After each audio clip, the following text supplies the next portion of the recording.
literally every Friday. That's what I do as well. That's what I do. Yeah, pretty much each. Like at least with the female footy. It is, but give me just a sec to confirm that. It's nice and sharp. Right. Literally every Friday. Yep. Right here. All right. All good. Yep. Welcome one and all to the Deakin University Women's Match of the Round for the first time in season 2025. We're live from Heights Reserve for the Division 2 clash between Mooroolbark and the Waverley Blues. The Mustangs unfurling their 2024 Division 3 flag ahead of their clash against the Blues. The outfit will be looking to rebound this year after going out in straight sets from last year's Division 2 final series. All the action from this game can be caught right here on EFNL YouTube. I'm Josh Ward. Joined in the caller's chair this morning by Chris Curtis. Kate Green once again down on the boundary for this season. And right off the bat, we're joined by the Mooroolbark senior women's coach in Karen Roll. Thanks for joining us, Karen. Morning, guys. Couldn't be a better day. Absolutely, couldn't agree more. It's a good calling spot for us as well, I must admit. First time I've actually been up here. Yeah. So great view. How's the side feeling? Another new division this season, and coming off a terrific season in Division 3 last year. Yeah, look, it's interesting. We don't know a whole lot about the competition. Obviously, like Beaconsfield has come down. A few teams have, moved out to other divisions, etc. So we're just really excited. Hopefully, we've progressed in our skills. We already had a kind of a good run and carry game. So we're hoping we can just sort of add to that a bit of cleanliness, I suppose, of our skills. Yeah, and you obviously spoke with Blake Tennant in the pre-season, but skills being a bit of a focus. Was it also improving on your strengths that you had the last couple of years? Yeah, absolutely. We'll have some under-18s that have come up that have played footy a long time, longer than some of the senior girls. You mentioned those juniors that are now coming up to play senior footy. Are you kind of expecting them to, take a while to get used to the flow of the game, or are you really looking at them and thinking that they can hit the ground running and really make an impact for this team? Yeah, hit the ground running. Most of them, if not all, I'm just thinking, have already played a couple of games at least of senior footy. They're good sizes, like nice, strong girls as well. So, look, I think they'll slot in. And, if you look across the field, I don't think you'd sort of look at them and go, oh, they must have come up, they must have come up. Like I said, they know footy, they've been coached well. Nick Deakin, who's one of our coaches for the senior team, has coached them in the under-18s as well. So, they're coming in with really good sort of footy smarts. Yeah, excellent. And Jordan Dover, of course, the brilliant season last season. You're looking at her again and confident that she can take another step up along with the rest of your side in the new division. Yeah, she just sets an example for us, and a really easy decision, I think, for the players and for the coaches, for her to be captain. She just does all the right things. She just, she does the things that everyone would expect of a captain, and they just follow her. Like the girls love her. Really, quality human being. Great leader. Just I'm expecting her to excel again, and her game I think will improve with the level of competition improving. And you've got another league best and fairest at your disposal this season in Danielle Karukan. I think it is coming across from Healesville. Just how big is it to get someone like her across after a terrific couple of seasons in the outer race? Yeah, look, she's great. Just again, experience. You can see when we do training drills, she gets to the right spot. So probably on the more senior side than most of our team, and I think we needed that. I think we needed that experience. Really nice ball kicker. She actually lives literally 4 houses down from me. Had no idea until I met her, and then I went, oh, you actually look familiar. So, helpful. We can carpool. So. Yeah, and there's a couple of new players to footy that are making their debut today. Imogen Peel and Sarah Haberfield, the older sister, I believe, of Ruby. How excited are they to be pulling on the Mooroolbark jumper this morning? Yeah, look, the vibes are great. We hoped to have 2 teams this year. We didn't quite get it up. And like I said, the ones that are here, like, super committed. They're at training. They're putting in better efforts, I think, than even we put in last year. So super excited. And Sarah Haberfield in particular, just the contested ball. Like I kind of fear any player that kind of gets in her way. So good luck to them. Yeah, brilliant. And you mentioned at the start, obviously it's a new division, you don't have a great amount of knowledge as to what everyone else in the division is doing. Would you rather it that way, and kind of, the fact that each weekend that you come and play, you know your side's going to bring the best because no one's getting complacent or no one's getting intimidated by their opponents? Yeah, I think the season, you probably need half the season to kind of find your feet. I think with the opposition. So we know there'll be strong midfields. We played a practice match against Waverley last year, and they were really good out of the middle, spread well from the contest. They obviously finished second for a reason last year. So we're actually pleased that we're playing a team that we're fairly certain will be like in the finals kind of race this year, because I think we'll get a really good idea by the end of today, where our footy's at and what we need to work on. Absolutely. Well, you're a busy woman, Karen. We appreciate you giving some time ahead of this massive contest against the Waverley Blues. Good luck today and for the rest of the season in Division 2. Thank you so much, guys, for coming down. Appreciate it. Absolute pleasure. Thanks there to Karen Ralph for joining us ahead of a massive day for the Mooroolbark Football Club as they unveil their second consecutive women's flag. Obviously, have had some success in recent years in the senior women's side of things, but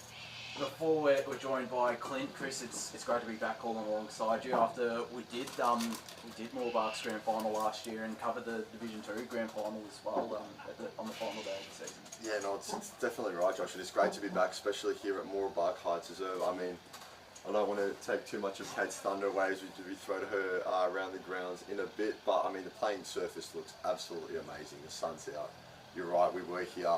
Not quite here, but we were here for Mooroolbark in Division 3 Grand Final last season, and obviously Waverley Blues having a strong season themselves. We are in for, I think, a cracker of a match tonight. Yeah, absolutely. It's set to be a really enthralling contest, a good test for Mooroolbark, as Karen mentioned, to start the season against the Waverley Blues, who yes, they might have bowed out in straight sets last year, but they were the second best side in the women's in Division 2. But just unfortunately, I think they had some changes, particularly in the second half of the season. I remember when we did the girls' day out just down the road at Montrose, they had a lot of new faces. Their depth was tested. So, but looking at their team today, it looks a pretty strong lineup, as would be the case for the Mustangs as well, with a lot of those premiership players.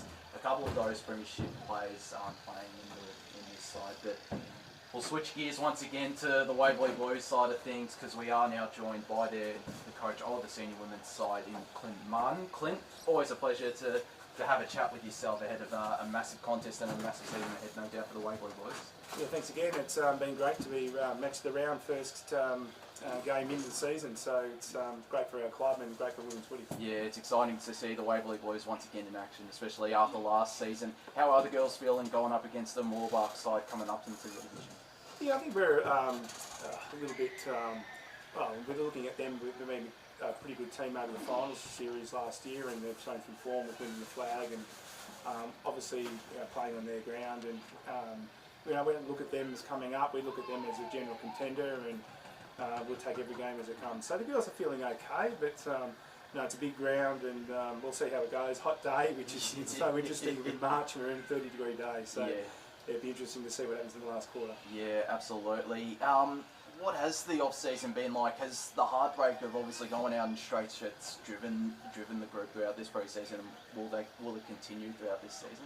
100%. Yeah. Look, it's 2 years running now that we've got to the finals, and maybe our second part of the season hasn't been strong, and we've come to the final side and finals time, and we've gone out. But I can see that the girls now are generally more driven from it, and they've learnt too. So don't forget, the side's only 2 years old, and I've been coaching for 11, and using my experience and using the girls' experience for 2 years, it's really helped them, and I think it will drive them, especially for some of the hard games this year. Yeah, excellent. And when we spoke ahead of the season, Clint, you mentioned that obviously last season you played Mooroolbark in a practice match, and that was very competitive. How important is that information for you in preparation for today, or even on the other side of that, are you kind of looking at them and going, that was a year ago, we need to focus on ourselves? Yeah, I think more the latter is that, that was a year ago. Things have changed a lot. Both sides have changed. I mean, I'd say both sides. I'm not sure about Mooroolbark, but I know that my girls in particular, so I've got girls playing different positions. I picked up a couple of new girls, but I don't think, today will just be a battle of, who's had better preparation, and who's going to want to win the game at the end of the day in this hot day.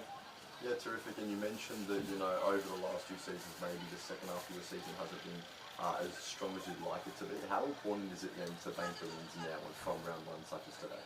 Oh, exactly right. And we go into round one, and then we've got a week off. So I said to the girls just before, when I give them my address to them, is that we've got to start off off the season well on the first game because you just don't know what's going to happen in the third, fourth, fifth round. But on the other side of things is that, our second part of the season wasn't as strong, and I only say that because our first part of the season was very strong, so I want to be more consistent throughout the year. Yeah, absolutely. And as you mentioned, we've got a couple of new names, including Talia Savage, I believe the daughter of former senior coach Scott. How great is it to have Scott's daughter, obviously, and continue to build the Savage legacy out here at Waverley Blues? Oh, look, it's a great story. This is the sort of thing why I coach, and it's an interesting story as well because I actually played with Scott when he was a kid in the senior men's side at Waverley Blues.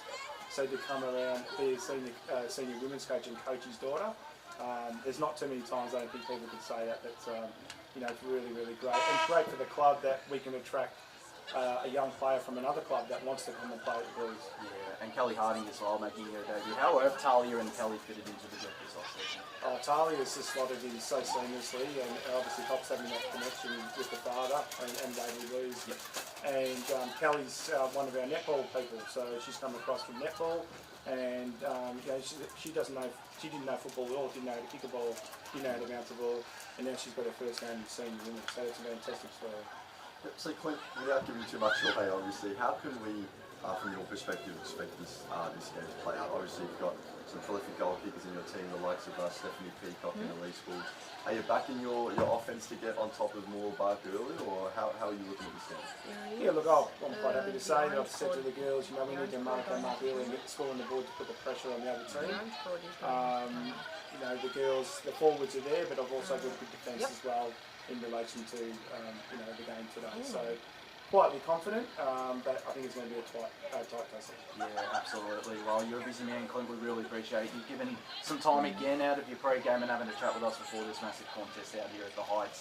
Good luck for today and good luck for the rest of the season as well. Yeah, thanks boys, and thanks for your support of women. Really appreciate it. Our pleasure. Thanks there to the senior women's coach of the Waverley Blues Football Netball Club in Clint Martin. Certainly done terrific first up in recent history. First up with Kilsyth in 2021-22, and obviously now with the Waverley Blues. I think on all occasions, the last couple of seasons, he's coached at least. He's coached the side to finals, and he's certainly one of the better coaches going around at the Division 2 level, and I'm sure the Waverley Blues will be eager to make up for that heartbreaking exit come finals time, and be able to go that next step and make a grand final and win a premiership as well, Chris. No, it's exactly right. And obviously, like Clint mentioned, he's backing his team to get on the board early. We need to see, obviously, lovely day out here today, sun shining, little to no moisture at all on the pitch, I'm assuming. So we really need to be looking at this and saying, this is one of those days, round one, you're up for it, it's a big occasion, we want to be playing our best footy. And that's what we need to see. We need to see from both teams, really, not just Waverley Blues, but who can hit the scoreboard and affect the game early. Yeah, absolutely. And we'll introduce the most important member of the women's match of the round, one of the most important members in the EFNL media team. It's the one and only Kate Pregame. Great to have you back on the Deakin mini match of the round, Kate. Good morning, gentlemen. Not one of the most important, all important. Well, maybe not Blake at the moment. Oh, jeez.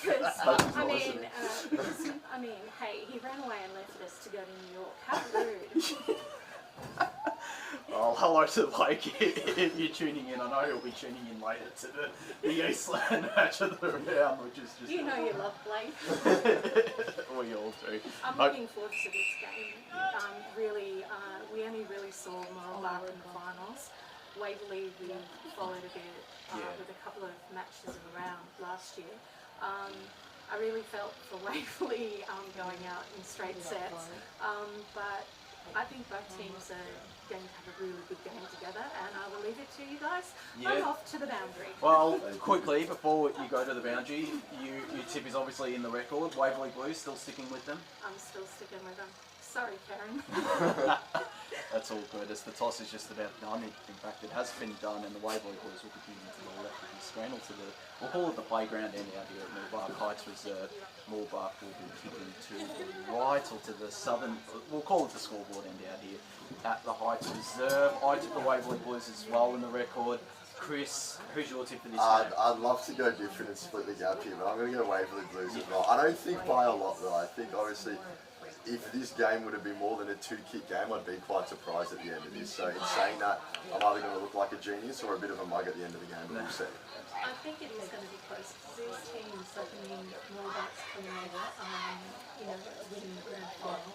So there's confidence there. But I feel like as Glenn kind of alluded to, this division's new teams, some have got new lineups, so it's going to be a very interesting division moving forward. To the band. Yes, well, we'll speak to you throughout this contest, Kate, but it is set to be a very interesting one, as are all the divisions in the senior women's competition.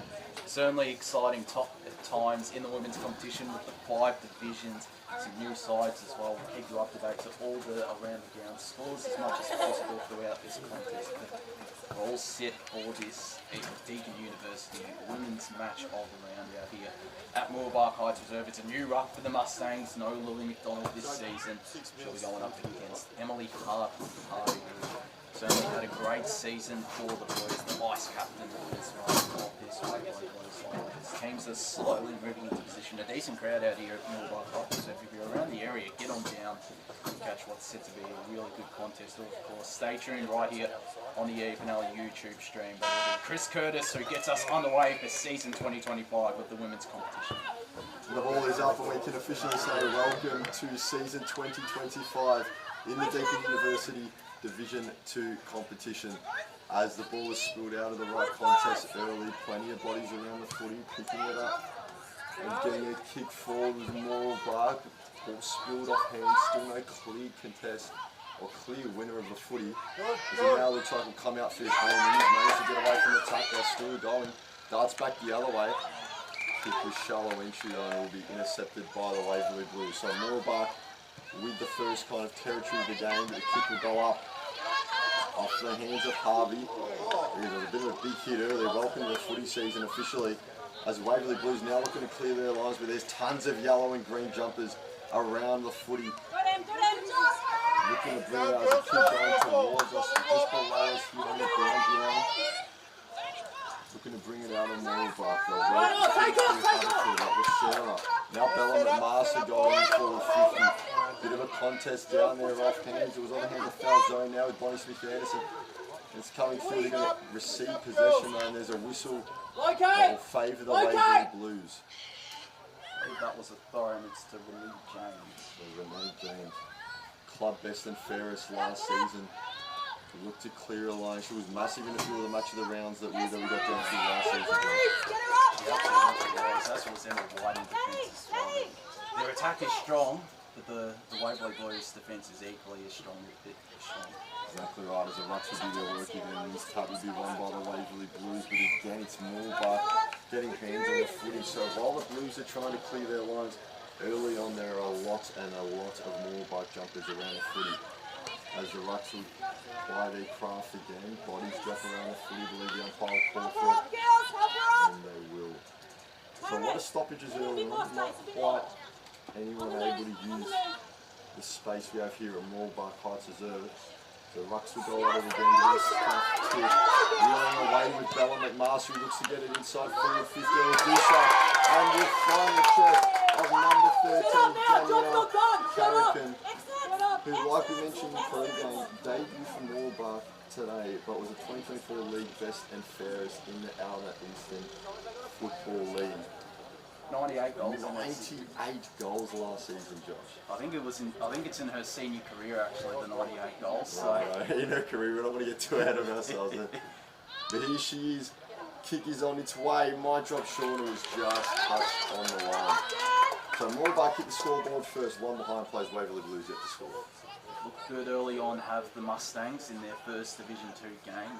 Certainly they've got McMaster in midfield. Plenty of good possessions as the Blues look to go to this far side. It might be cut off here by Ruby Haverfield. She manages to keep it in. Campbell Ringwater is a really good one to Paris Heyman. Inside 50 she goes, looking for McMaster. Couldn't take the mark. She'll pick up the crumbs, get the handball away. There's a player loose for Mooroolbark and it's Emma Beer. Will it bounce its way through? It hits the post.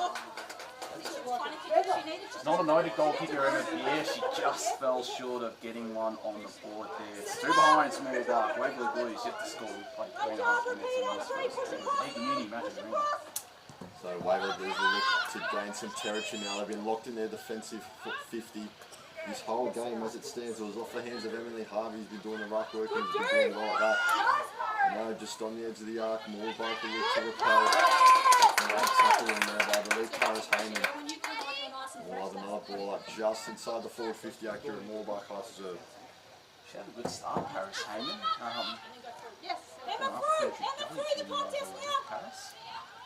What she has is balls wrapped up, spilled loose actually, so plenty of bodies dropping around the footy, no short of intensity here. But the kick was squeaked through to a teammate. A Waverley Blues now have a chance to go forward. I believe the call's high contact there. We'll go the way of Kyla Harshall.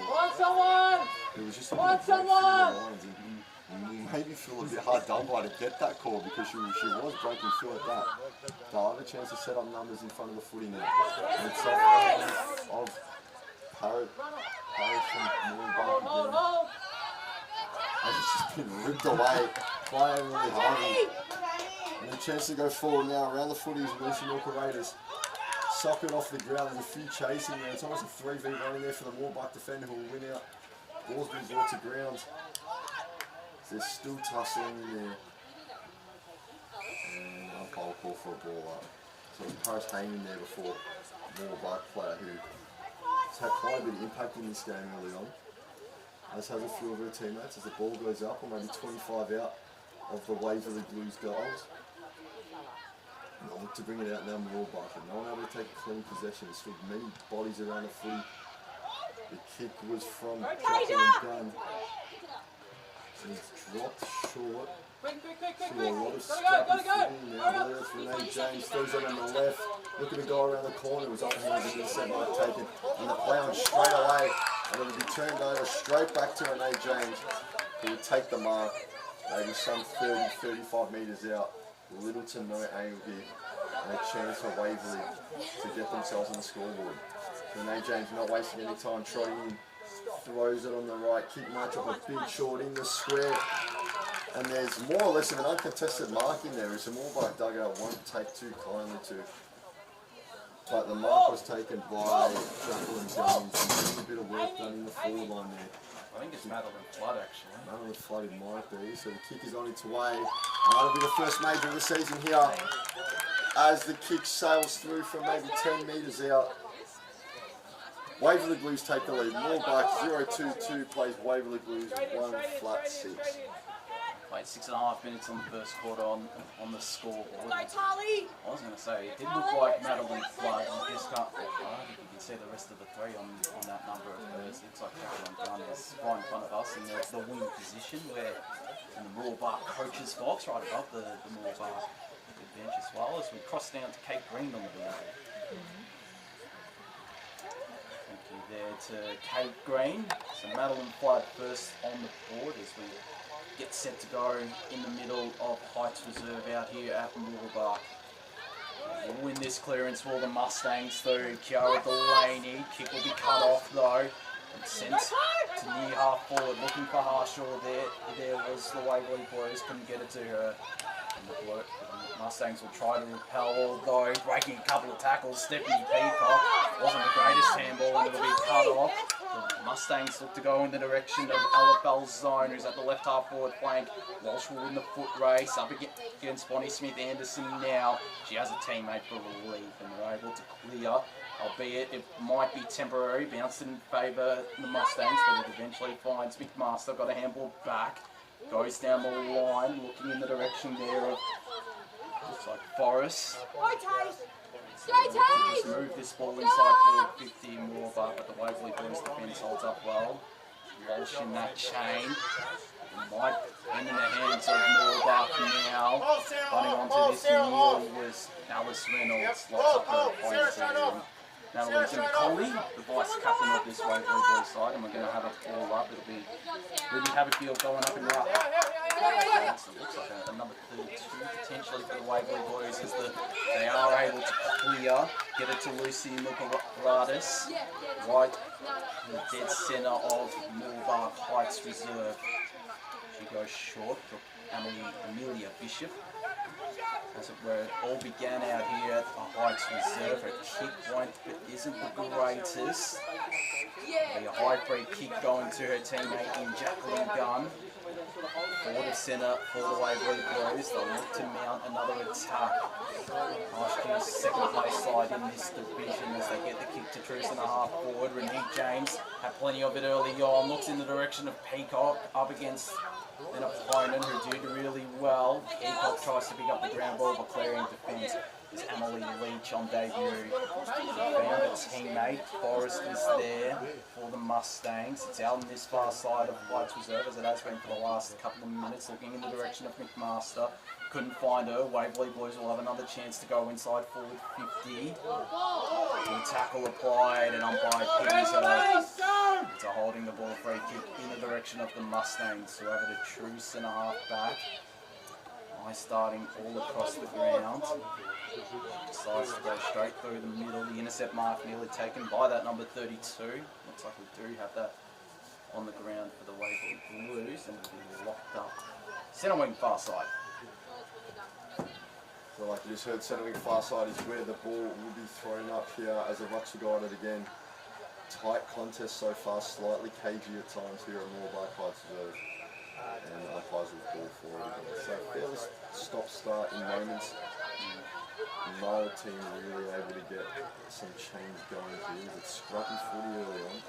Both teams are certainly up to the button. Go far side again, bodies dropping around the footy, it's spilled out. And it looks like the Waverley Blues are looking at the line. Terrific tackle, play on the call. Campbell's going to the far side wing. With initial fumble, but the kick's going inside 50. It was a great kick to the leader. Oh, it is Stephanie Peacock, the number 6. The kick goes, will bounce over the back. Was it touched on the way through?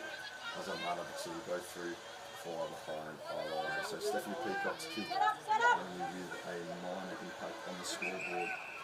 But Waverley Blues are making their entries count at the moment. Currently up 5 points, scoreboard leads 2-7. As Mooroolbark look to bring it out, target. Number 19 from Mooroolbark, and they'll look to come out now just below us on the wheel. Well taken mark there for Tali Steele.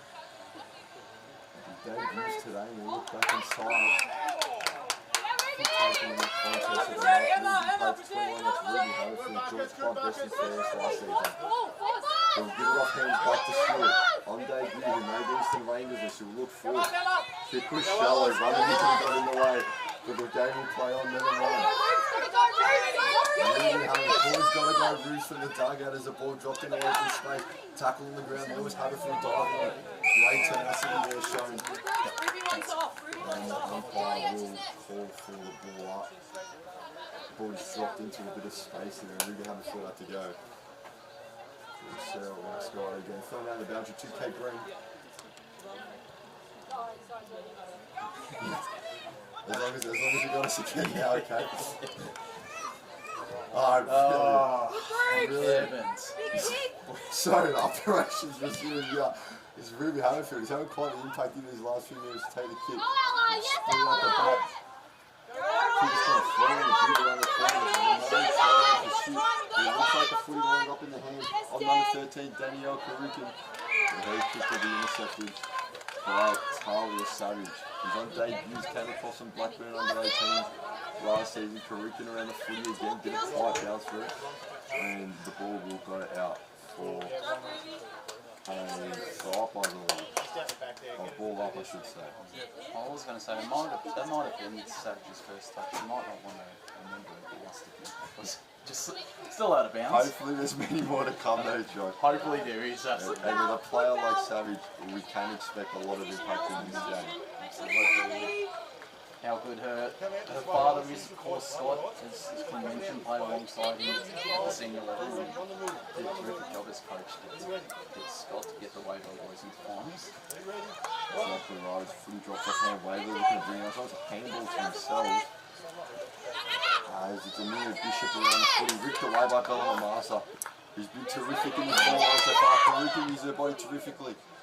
Kick's gonna go out the back, looking for Emma Beer, who can get her hands on it, can't quite take it clearly. There was a fumble. Bit of a scrappy contest around it now. Talia Savage is around the footy. And the Waverley Blues do well to force a stoppage. But Master calling the troops forward here, Josh, as the ball up is just about 15 metres out from the uprights. Interesting move, Emma Beer into attack. She was a really good half-back and was named in the team of the year on the half-back flank in the Division 3 and 4-1. So she has shown a bit of promise.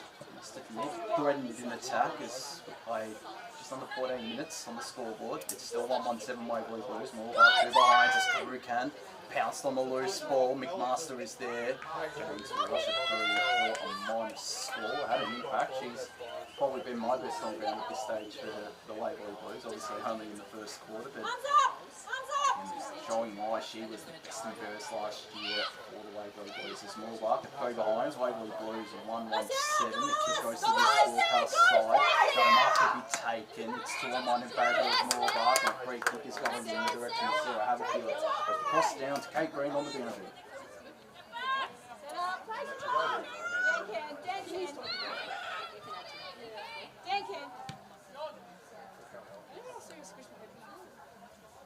Absolutely, Mooroolbark just haven't been able to get that major on the scoreboard. They have another inside forward 50. Dovelar took it out of bounds and had a ball up around the right forward pocket, probably 40-45 metres out. They do look like we're close to 50 metre outs out here at Heights Reserve. Certainly Might be a lost touch, real Josh, you reckon? I think it is. It's going to quality Walsh, the kick nevertheless. Very quick, really well there by Amelia Bishop. She's had a good start to this contest, this Bishop. A big pack forming on this broadcast side right in front of us, which is where she goes. Peacock read the ball best and took the mark and gets 25 very couple give away the 25 metre penalty. So Waverley Blues are much closer towards goal. They'll look to add another one as we head into red time of this first quarter of the Deakin University match of the round. It's out the back. Ball run onto this. It looks like it's Sarah Morley. Was she held without it? No, she wasn't. Mooroolbark will look to compose themselves and clear, although the kick's a shaky one. It's intercepted by Demicoli. Goes to the top of the goal square. Threatening kick. Out the back is her teammate Annalise Hall. Rush through for a minor score. 1-2-8 the Waverley Blues. Mooroolbark 3 behind. They played 16 minutes in this first quarter. 4 minutes left in the first quarter. So it's the Blues with a 5-point deficit in their favour so far. It's like you just heard, we've got less than 5 minutes to play here at Mooroolbark Heights Reserve. As we heard from Kate Green just before, very tight contest.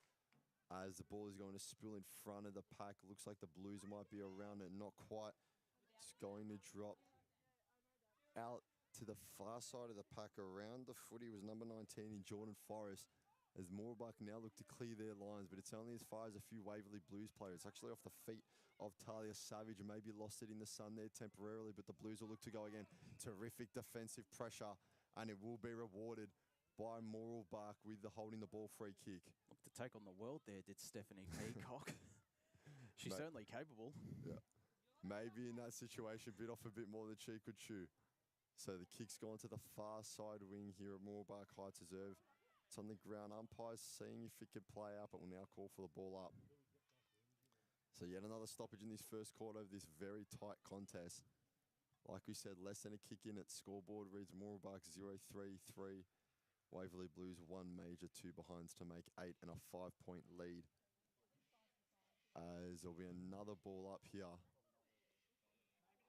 I think the promising thing for the Mustangs is that Jordan Dovelar, she's had a couple of touches but hasn't been impactful, so and maybe that's credit to the Waverley Blues in their defensive pressure. They're intent on looking to maybe tag her out as there's a free kick going to the Waverley Blues here in this ruck contest to, I think, Emily Harvey, Chris. Exactly right, so she'll assess her options and now look to go long, just take some territory with a kick. Ball's found its way inside 50. hands on the footy was Ruby Haberfield. He's had a very good start to the game.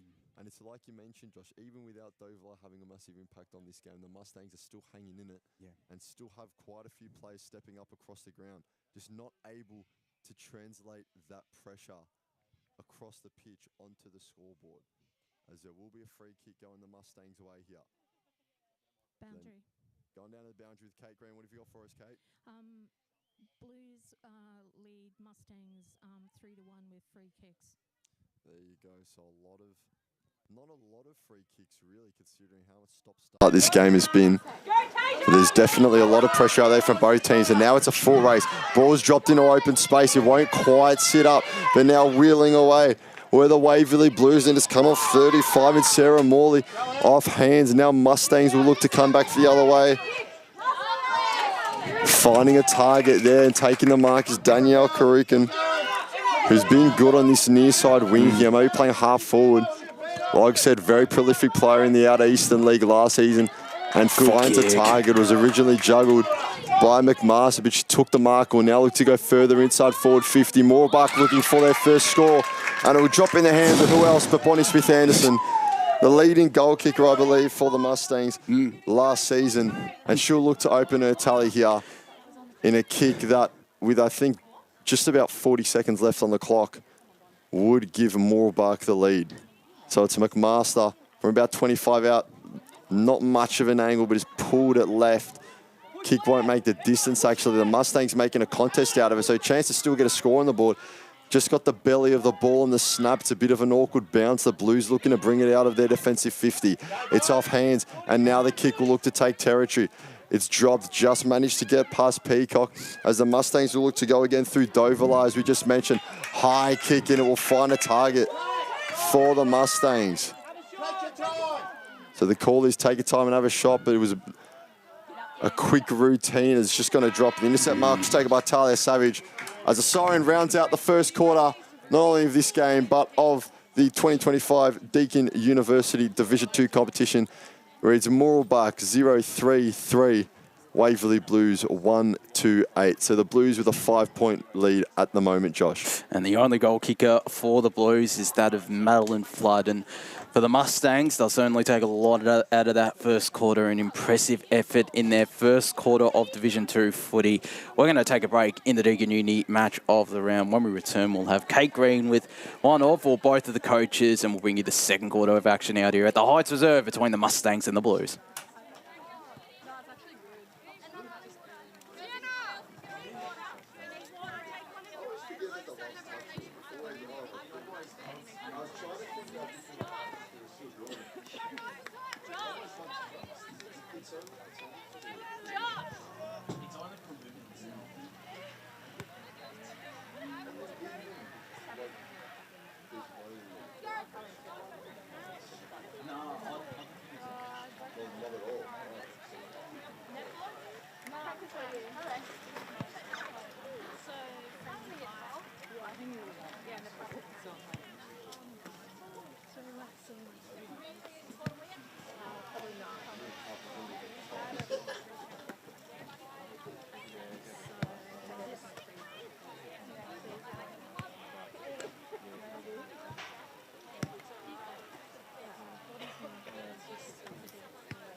I just wanted to be sure. You up, Kate? Oh, you think I'm going to be a slacker?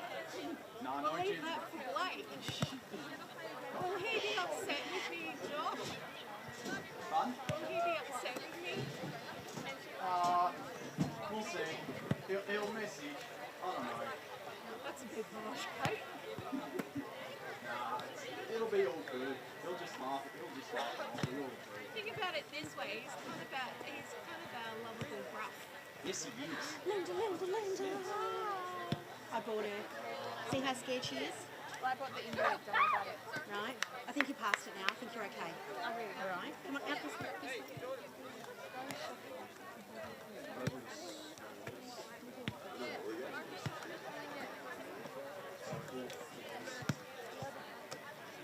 Yeah, did 5 as well. What do you need a leather jacket for? Just going out?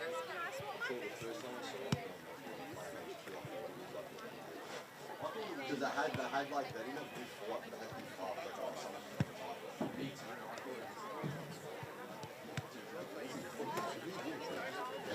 So it's 3 dev squats or 2 dev squats.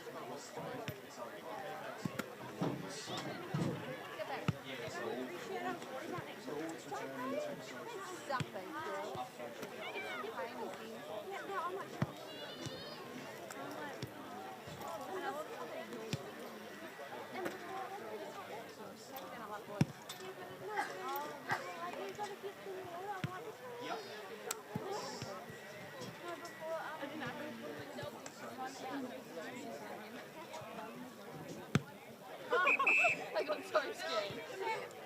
Like, I was like out and then I was like, okay, it's safe to go around all the bump it up. Sorry, park out to an early leave. Hot start.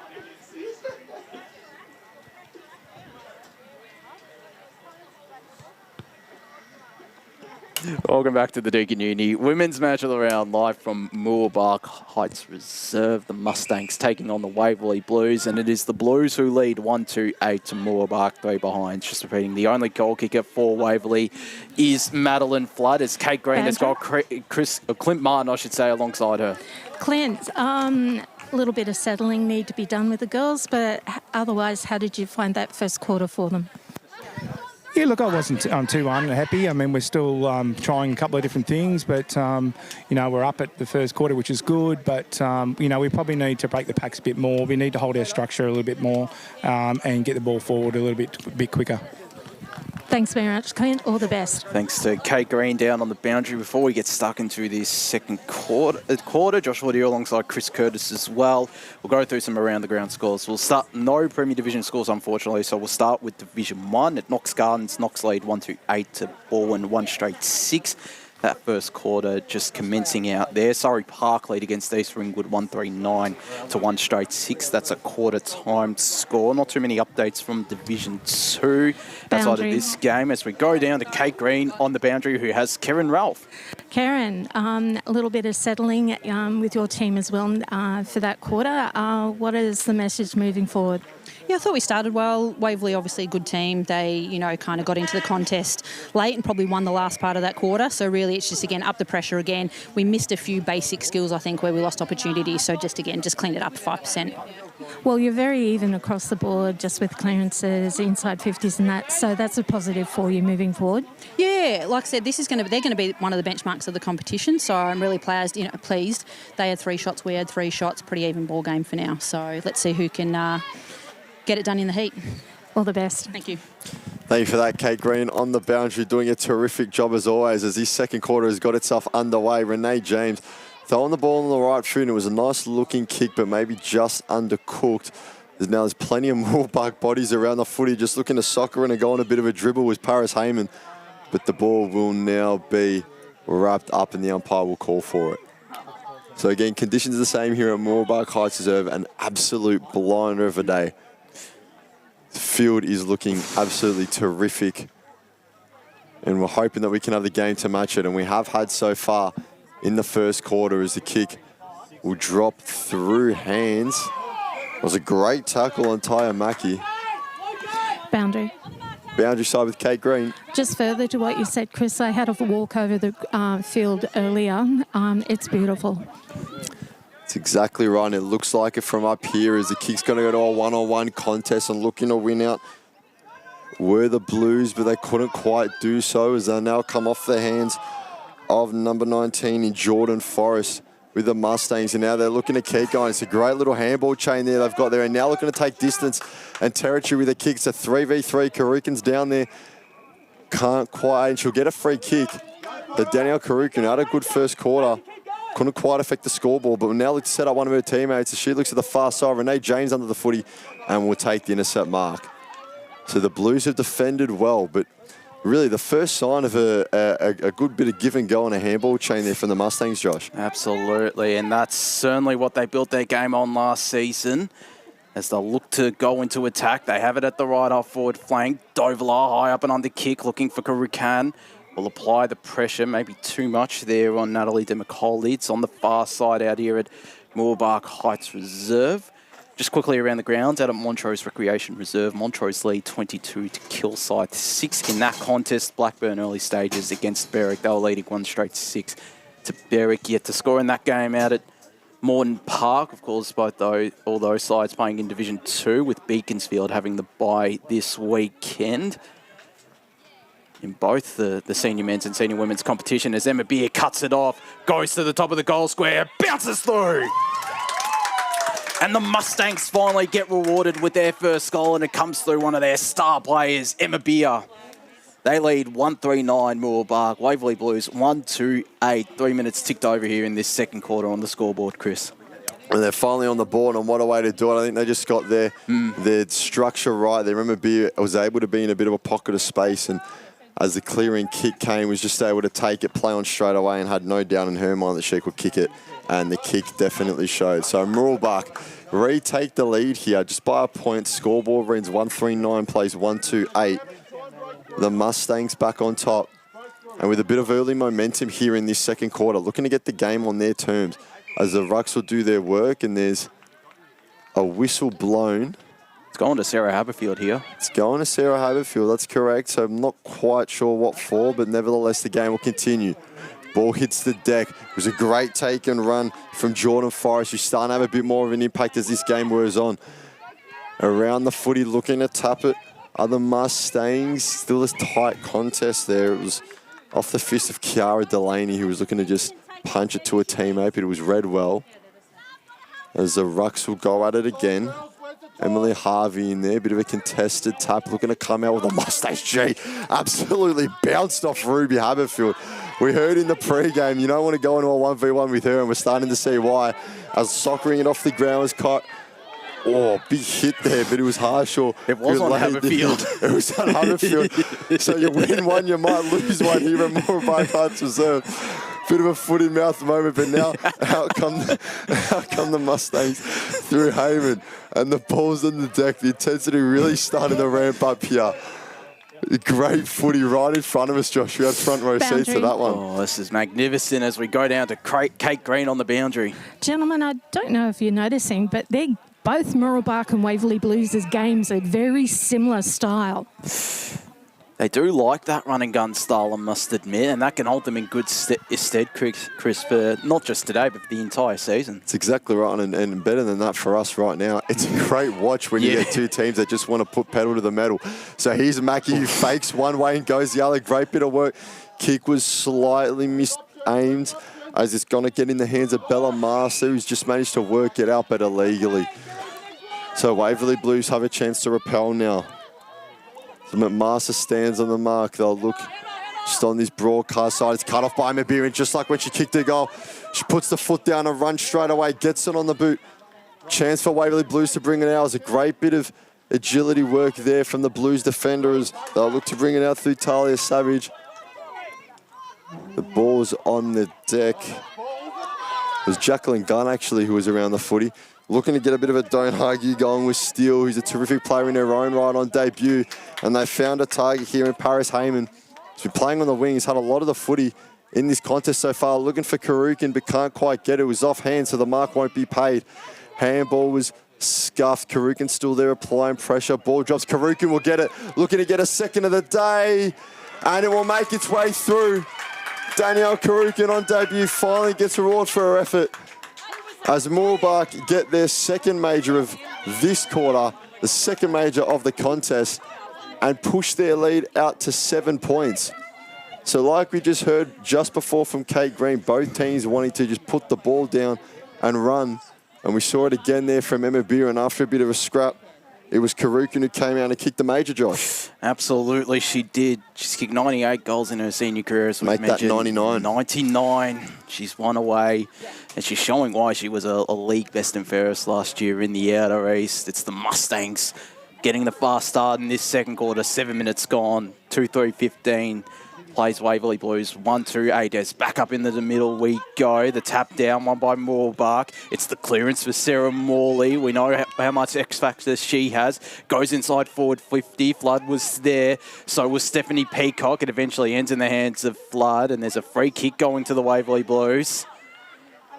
And It's for tripping, Josh. I think so. It's to Natalie Demicoli. It looks like might be closely following Dovalai. She gets it to the top of the goal square. Good positioning, Stephanie Peacock. We go down to Kate Green on the boundary. Confirming it was tripping. Thanks there to Kate. It did look like it was signalled, but there were plenty of other free kicks in that contest before, but it's Stephanie Peacock. 36 goals in her first season in the Waverley Blues colours, from directly in front to get the response. Yes, she does. And that is a much-needed response for the Waverley Blues. Mooroolbark have started this second quarter off well, but they only have a 1-point lead. 2-3-15, the Mustangs to the Waverley Blues. 2-2-14, 8 minutes gone. Gentlemen, I'm loving this game. Oh, it's a good game to kick off the season, Kate, that's for sure. So are we, Kate. And there's Stephanie Peacock with her first of the day. 36 goals in 12 games last season. So that comes out to 3 a game. There's one of them. So if anything like last season, we can expect 2 more. But just something I've noticed, Josh, the second time that the Waverley Blues have been able to take a mark from a misplaced shot on goal. And the call right below us here, we had a great spot to hear it. Was killing on the goal line, but they just weren't able to do it in that occasion, and it's cost them on the scoreboard. So they still hold the lead by a point as players resume with the ball up in the middle. And it looks like we won't go anywhere just yet. The umpire will call for it again. I'm actually looking to seeing these two teams go up against each other as the season progresses. That's exactly right. As you start to learn more about each of these teams and the division as the season goes, look like there might have been a bit of contact to the head. Might be the player hunched over. It might be Emma Beer. I'm not quite sure if it was contact. I think it was more contact the ball, just because of the bounce, I think. That's concerning. So she's down at the moment. She is back up. Which is brilliant to see. Yeah. It's been great throughout this game, but regardless, you want to see all our players finish the game as they started it, albeit maybe a bit more tired. We don't want to see any injuries exactly out here. No one does, 100%. But she's back up and ready to take the kick. She's a lot of distance. It's quite the roost of a kick. Drops to the pack. And there's bodies dropping around the footy there. Karukin is around her. Might be able to get it on the left. Kick is slightly skewed. Renee James is in the goal square. It wasn't Renee James, sorry. It was Charlotte Pearson in her defensive goal square, just cleaning up. In a bit of a sweeper roll, but she'll now look to the far side. It's off hands. There's Renee James in the contest going up against Paris Heyman. As great pressure from Heyman. She'll look to use her pace to get away. Gets it on the boot. Kick will drop short. It's an intercept mark taken there by Emma White. 2024 Division 2 Team of the Year player last year. As she'll now look to go out to the far side in pursuit and getting to the footy are the Blues. The bounce just wouldn't sit up as she put it on the deck, and they're looking to come out now. Bit of turnover off the handball game, and now just looking to get a bit of a step the other way. Boundary. It's a free kick called. Kate Green, what have you got for us? I know Sarah Morley boundary because she's got the helmet, but you can tell the pressure because usually Sarah Morley's really good with her bounces. That's exactly right, and great insight from Kate there, doing a terrific job as always on the boundary. As looking to bring it out was Jacqueline Gunn, and it's out the back. Mustangs have their hands on it, have bodies around the footy, but again, ball just won't quite pop up for any team at the moment. And the umpire will call for the ball. It's another ball up, just about where we started this encounter here at Mooroolbark Heights Reserve on a lovely sunny Saturday, as the Rucks will go at it again.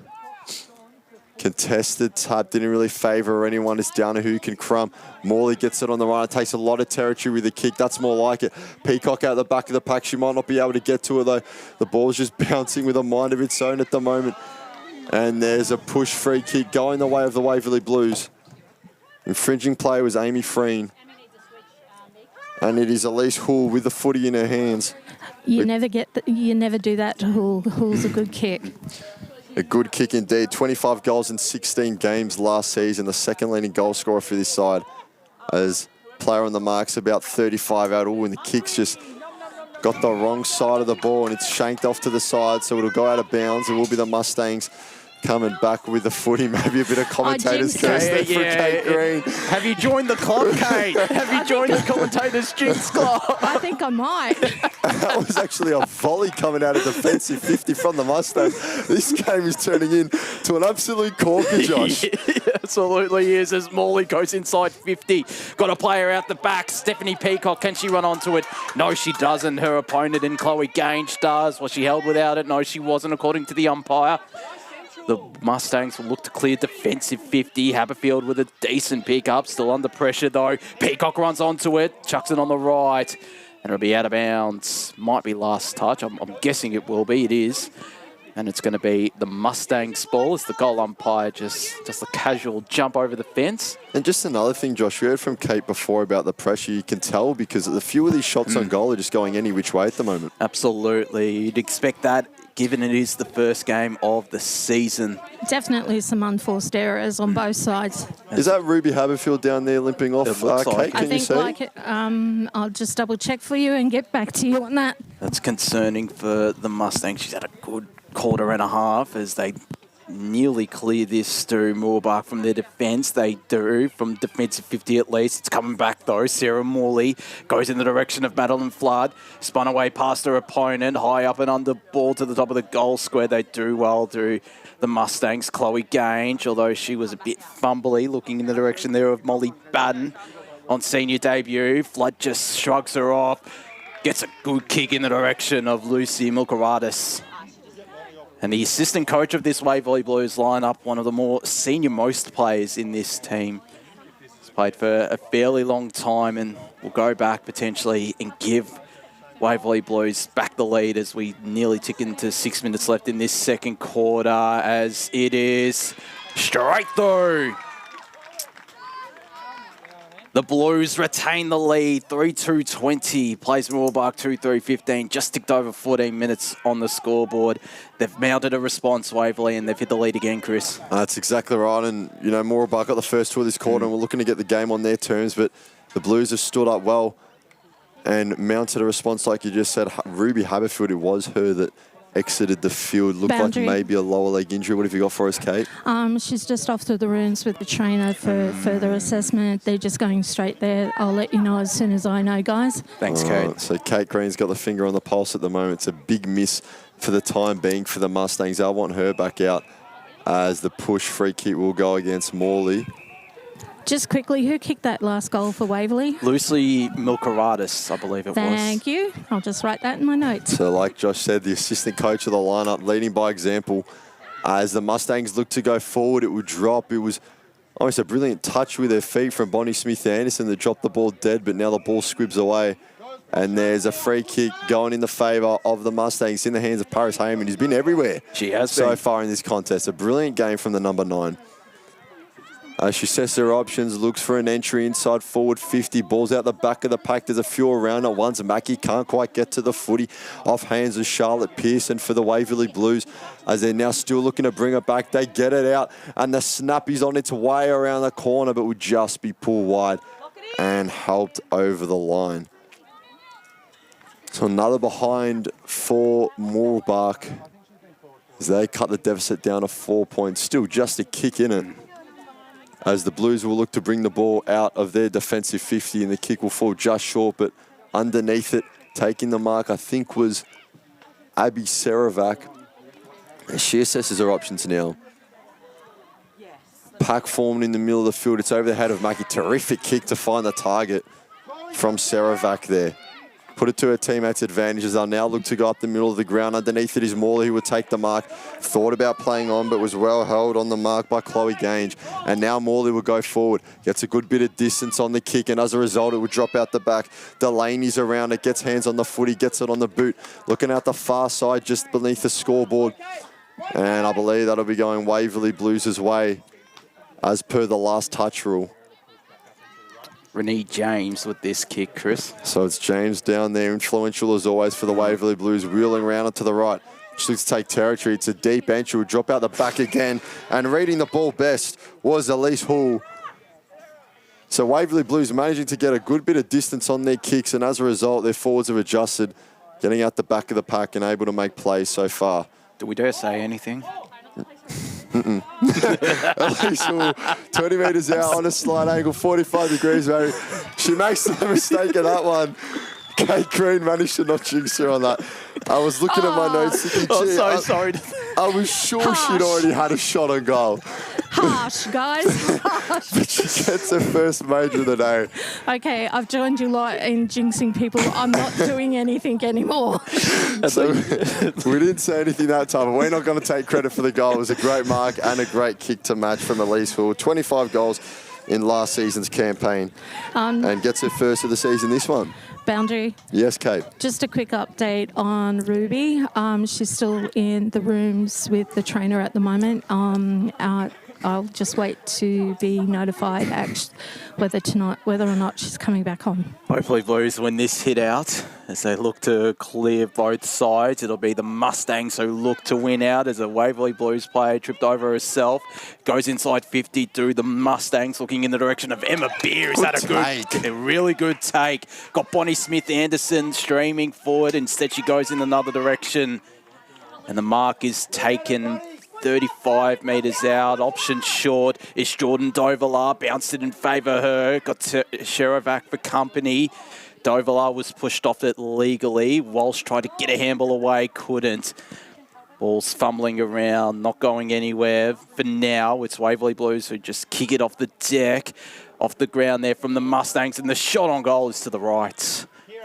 2-5-17, Mooroolbark to Waverley Blues. 4-2-26, 8.5 minutes gone, second quarter now. Kate, I will say this: you won't be jinxing as many times as Brett Beston has done over the years. I'll just put it at that. Hopefully not. I don't know. I think Ryan's up there with jinxing people, isn't he? He is up there. Everybody's copping flack today. No one is safe. Nobody. So the Waverley Blues are up 9. Absolute quality second quarter. I looked up at the score and I was surprised to see we only have a minute left to play.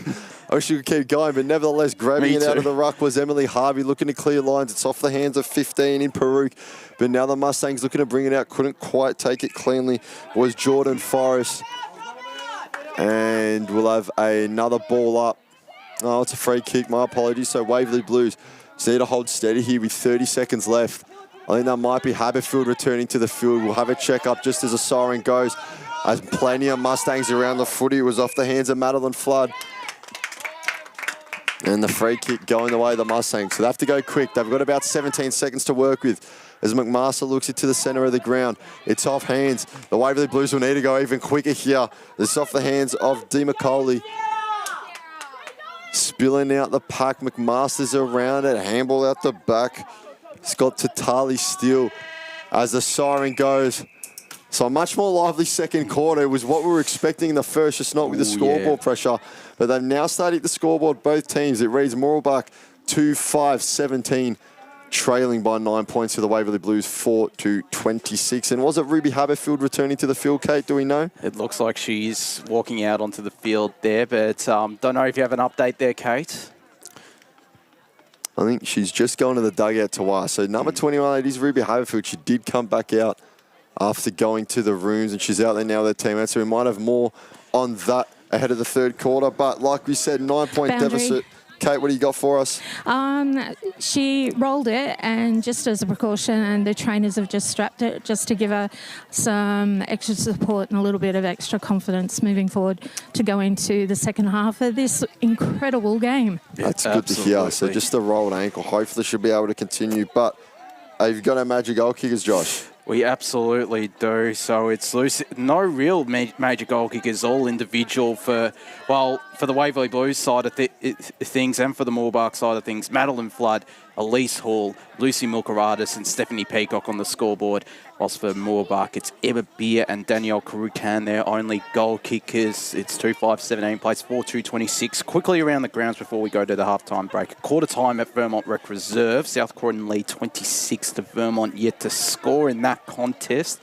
So the reigning premiers getting off to a good start there. In Division 1, Surrey Park, 1-5-11. Lead East Ringwood 1-1-7. We're just about to enter half-time there. It's a good wipe contest. the smile off your face, John. I'm trying my best not to smile. At Knox Gardens, it's Knox 1-5-11 leading Baldwin 2-2-14. In Division 2, Montrose lead 48-6 in that contest out of Montrose Recreation Reserve against Kilsyth. Just getting the other division. 48-6. Yes. Wow. Blackburn 44, place Berwick 6. We'll get the rest of the scores a little bit later on, including one final score as well from Crombie Reserve. North Ringwood Red 55 defeated the Eastern Devils Black 18 in that contest. So a good win there for North Ringwood in their first game of the season. We're going to go to a break here in the Deakin Uni match of the round. When we come back, we'll continue bringing you around the ground scores and bring you the third quarter of action.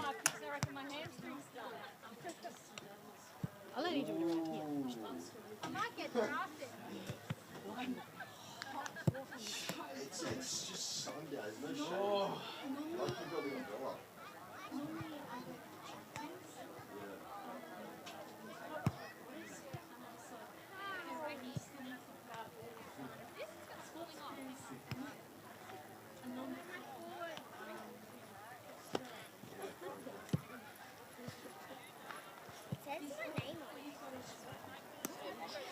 Yes, finally.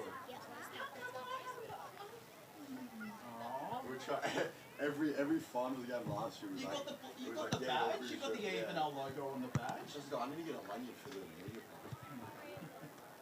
Yeah, guess what? They tagged me. Women's Club Liaison. Ooh, liaison. Okay. So we haven't given it. We've given it to Besto. We've given it to Ryan. We've given it to me. You haven't given it to me for the... Yeah, but we're here. Yeah, we're here, exactly. We need to give it to... Oh, who else? Say, Ray, yeah. Nine. I'm going to be like, because, like, I thought I'd get maybe 4 in the next.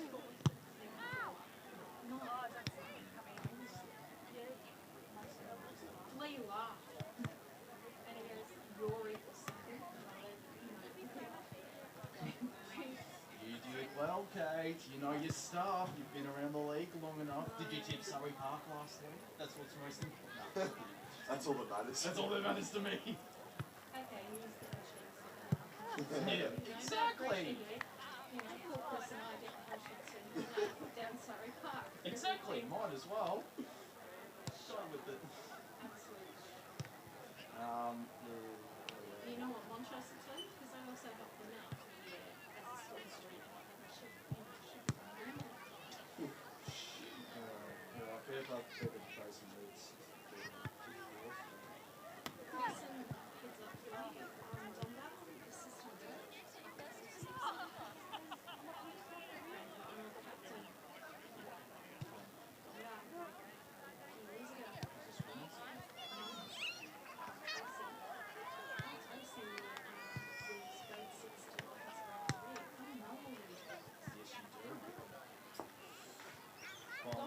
I know them since prep. James Russell.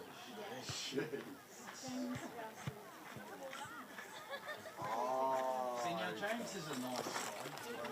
I don't know. I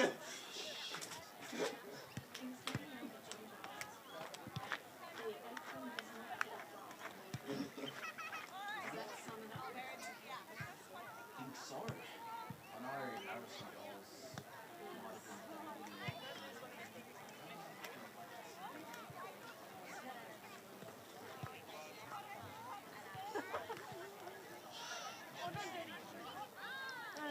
ask me.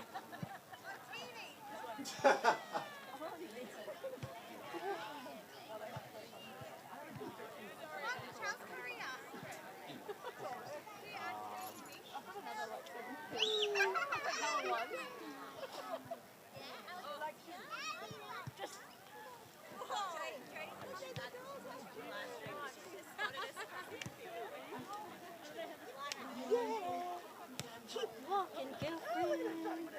Put her snoot through. Come on, it's grass. Have a wee. Just a wee somewhere. It's too stressful. I know, she is actually. She might do a nervous poo. She's not even doing that, darling. There's not even nervous poo happening. My dog does excited wheeze. Oh yeah, she used to He when she gets was very really, puppy. really excited and just pisses. Yes, when you come home, I'm like, none of my friends do that when I see them for the first time. He did You're it all once. fake. You're all fake. We had to, did I tell you about this? We had to get the cops over because Dad had left the front door wide open when he left the house, and I came home after a night out and the door was wide open. So I called him freaking out. Of your life, thinking your dog had gone. Yeah, because I would have. I was so panicked. I was like, I don't want to go inside because what if there's someone in there? But I want to check that he's in there. Like, Yeah, of course. I was so stressed, and then Dad called the police, and the police came in, like, did a search of the house. And he was in the laundry, and they opened the door, and all I heard was, "Oh, hi, sausage." And I was like, Didn't even dare to venture out. no. See, I would never have thought of that. I would have walked straight in the house. No. Come out. Oh, hi, how are you?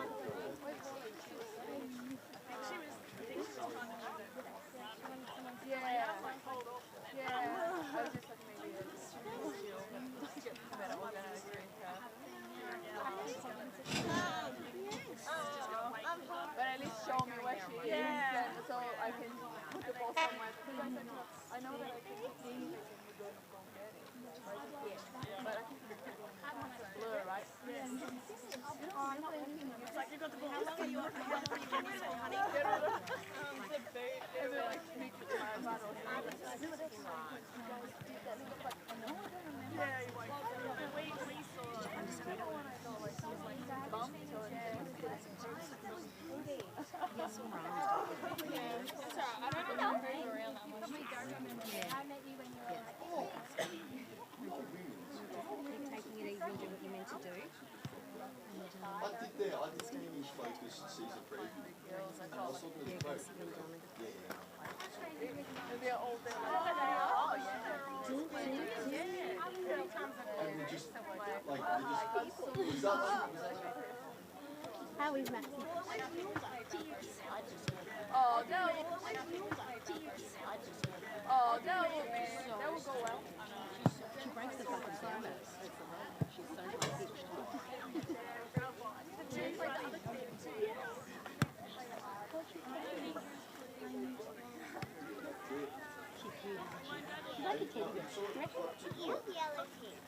I do.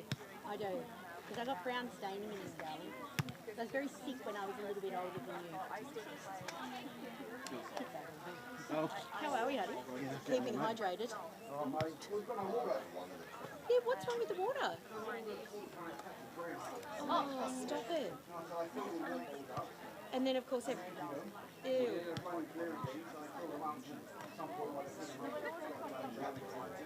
Jesus. Now we're just going through like this.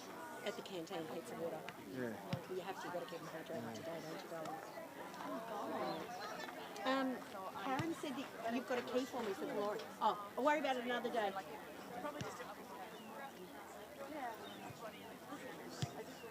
Yeah, I had a heart attack around 6.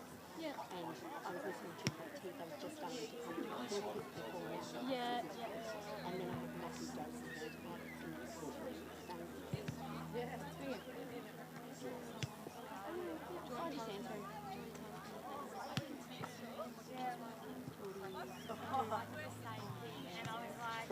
That is a good point. To be fair. That is a very good point.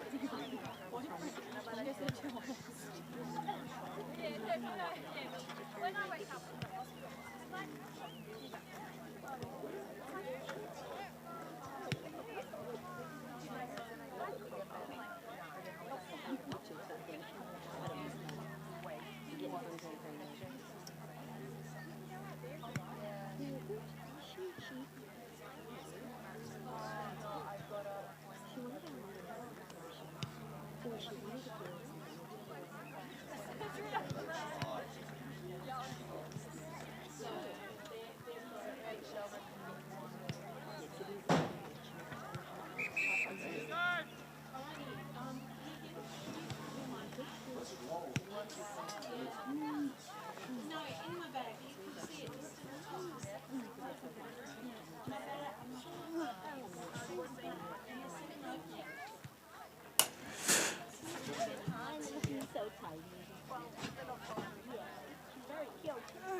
Welcome back to Mooroolbark Heights Reserve for the Deakin Uni match of the round. It's Waverley Blues leading this contest 4-2-26. Last year's second place finishes in Division 2 against the reigning premiers of Division 3 who have kicked 2-5-17 so far. Josh Woody alongside Chris Curtis and Kate Green, who we will cross down to shortly.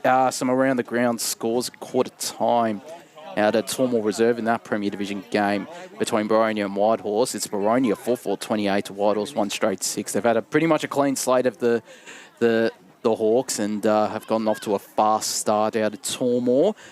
Division 3, Coldstream 66 to Chirnside Park, just this 1 goal at half time. Abby Brown's kicked 4 goals for Coldstream and 3 goals have gone to former Montrose player in Talisha O'Kane. So a really good start for Coldstream. No other Div 3 scores other than that final score out of Quamby Reserve between North Ringwood and the Eastern Devils. North Ringwood 7-13-55 to the Eastern Devils 2-6-18. Kate Green on the boundary with Clint Martin. Clint, that was a really well-contested second quarter there. What was the message to the girls, and do you have any secret plans that you'd like to give away? It wouldn't be a very good secret if I told you, but no, it was just to have more intensity at the ball after that first quarter, and I thought that we controlled the ball a lot better. We got into our forward line a lot easier, and we got a couple of good marks there, so that was one of the things that helped us out that quarter. It actually seemed like you were really settling into like the game plan, that the first quarter was a little bit hodgepodge. No, you're right. And we've trying players out of different positions, so now we've got more of a plan going forwards, and hopefully we can get the benefits out of it moving forwards to the third quarter. Thank you. Thanks very much. All the best. Thank you, Kate. And our second half is underway. Ruby Haberfield lining up in the middle after that slight injury scare in the second quarter. She's around the footy but won't quite get to it as they now look deep. Mooroolbark looking to start just like they started the second quarter with a bit of a flurry of goals. It's out the back off hands of Claudia Walsh, the captain, as they now look down to the far side underneath the scoreboard. Around it, trying to do the roving with Sarah Haberfield on debut, the basketball player, and you can see her handy with the footy there. Ball might be shaped a bit differently, but she's still doing her work. As Waverley now looking to bring it out, strong handball off the foot of Renee James. Mark was dropped by, I believe Boundary. it might have been Emily Harvey's. We go down to Kate Green on the boundary. Kate. I have Karen here, coach Mooroolbark. Very good contested second quarter that was. You must be really proud of the girls and how they performed that second quarter. Yeah, like we came out, again, it had some really good intensity. I think won the first 10 minutes. But again, quality side, we lapsed for about 10 minutes and they just, they scored 2 quick goals as well. So really it's just about consistency across the next 40 minutes of footy, I think will help us. And Ruby's all good to go? She is. She's a tough kid. Nothing will keep her down. Moving forward for this quarter, is there anything that you besides consistency, is there anything else that you spoke to the girls about? Just taking the assertive position in the contest. We've been a little bit caught behind and, we've been outmarked and stuff. We've moved Emma Beard to the back line. She obviously has been a Division 3, Division 4, Team of the Year player into the back line, so we're hoping she can also give us some real drive there. Thanks very much. All the best, Karen. Thank you. She is playing that loose defender as Emma Beer at the moment. It's a good move. Handy to have her as a swing player is Emma Beer, Chris. That's exactly right. And, we commented, Josh, at the start about she was playing forward. But, now she's gone down back to see if she can affect there. Got her goal, so she should probably be happy with that effort, a goal and a half a footy up forward. But now she's down back to see if she can affect there. And we've got the footy just on the edge of the Mustangs forward 50 as it's off the boot of Forrest. It's going to go out of bounds on the full, just pressured as she kicked it, couldn't quite turn it on target. That goal as well for Emma Beer was only her second goal in her senior career. Wow. This is her 22nd game and she's only kicked 2. So obviously playing a bit of defence, but she's clearly capable in front of goals, Chris. Here's Forrest again. And the same result, just out of bounds. So just the result of the pressure there for Forrest. Twice not quite being able to turn her shot on target. And Emma B will probably be going to the coaching staff next week. Put me up front again. Give me a half, I'll kick you another goal. So here we come. Forrest around the footy as well. He's getting a lot of it early on in this third term. It will be a ball up just inside of the boundary line. There's no movement on the scoreboard yet as we tick past the 3-minute mark of this quarter. The Rucks will go at it again. It was off the hands of Harvey. Stumbling there was number 13, Sarah Haberfield, as they're now looking to bring it back. Haberfield makes good use of that, turns with a pivot. Does well to get the handball to McMaster, who dropped it initially. Will now try and get it off to Steele, who was intercepted. The Blues looking to bring it out. There's Ruby Haberfield, Falcon to her teammates, who's back on, which is good. Hopefully she doesn't send another footy into the head of Jordan Forrest, who, in fairness to her, has been absolutely everywhere in this quarter. Oh, yeah. she's copped it a fair bit as Jordan. She's there again as she gets... My goodness, talk about putting your body on the line. Just copping contact from every direction, but she's got the free kick for this one. So that is exactly what you'd want to see as a teammate and as a coach. But the kick not quite to match as the intercept mark's taken by the Waverley Blues in their defensive 50. Looks like she is starting forward Forrest after playing a bit of defence. She's around this ball once again. It might fall out the back for her teammate there, and Heyman tries to shrug off a tackle. Couldn't. Brilliant tackle there from Amelia Bishop. And it's a holding the ball free kick to the Waverley Blues midfielder right in front of us, right in front of the Mooroolbark interchange. We've played 4 minutes in this third quarter. Still no change to the scoreboard. Mooroolbark again with the early territory. They're getting off to the fast starts, just haven't been able to convert it on the scoreboard as Bishop straight down the line to centre wing broadcast side. James tries to get Brute to ball, couldn't. In the middle of that pack was Natalie DeMacaulay, an umpire. Say, give it to me, I'll toss it up. Right in front of our boundary rider, our superstar boundary rider in Kate Green. And it'll be Emily Harvey who moves into position. There's a push free kick. And it looks like it was going to go to the Waverley Blues. But it's going to Mooroolbark now, and the free kick paid there to Tali Steele. Goes straight through the middle. Got Mackie running for her. Just couldn't reach her. It's out the back for her teammate, though. Alice Reynolds gets through to ball. Sling tackle play to the two. I think it's Alice Reynolds as we go down to Kate Green on the boundary. They're equal for tackles and for giving away. There's Alice Reynolds, centre half forward, goes to this broadcast side forward pocket. A really good mark taken there. Talia Savage in defence, standing tall on senior debut. Waverley Blues debut, goes down the line. Big pack, Amelia Bishop with the mark. Has it right in front of us at the right half forward flank for Mooroolbark. Goes into the middle, looking in the direction there of Milkaradis. Couldn't take the mark, was under plenty of pressure, and it's Mooroolbark who will win out. Getting root to ball there is Tali Steele, showing a bit of promise the last couple of minutes. It might fall out the back here for Karoo Khan, all by herself. Got the handball away. Couldn't get root to ball. Smith Anderson, brilliant tackle. And it's the captain, Claudia Walsh. Of course it is. A terrific defensive play from a terrific defender, a leader of this Waverley Blues side. Goes to the far side, looking for James. Read it best, took the mark, looked to take off, didn't. Just looks for options on the far side, which is where she goes. The mark taken there by Cherevac. They'll look to move this ball from defence to attack the Blues, although in saying that, it's intercepted. That might be Emma Beer, it is. High up and under ball on the boot.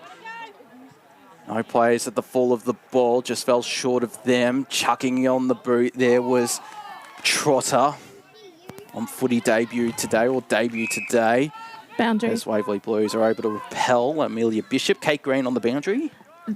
Both teams are making it really hard to pick a best on ground. And just on the best on ground, we do have an award for that, a Hoyts Eastland gift voucher going to the winner. To the player we adjudged best on ground in this game. We have to decide? We have to decide now, which makes it hard. Oh, no. I've thrown each of us under the bus here. Well, I've thrown Chris under the bus. Chris, that's why I said it was going to be hard. Oh, goodness. I should start paying more attention than he's Natalie DeMacaulay with the ball. You should assess your options going forward. Kick's got to go higher than it will far. It was off the hands. We'll help you out, Chris. Now with the footies, Claudia Walsh just made that brilliant tackle not too long ago. He's a Bishop. He's had a big few moments. Started this second half terrifically. It is going to be hard to pick a best on ground. It's going to be very, very hard. Because there's been players who, like Amelia Bishop is a perfect example. She's had a good couple of minutes, and there's been others who have had similar as well in this contest, I must admit. For both teams as well, Yeah. so that's going to have our work cut out for us there. There's still a lot of work to do on the pitch here. 8 minutes gone. Maybe we'll just go to the umpires for the best on ground. As Bishop gets boot to ball. That's why I mentioned it now. Thank you for that, Kate. Rather figure it out now than later on.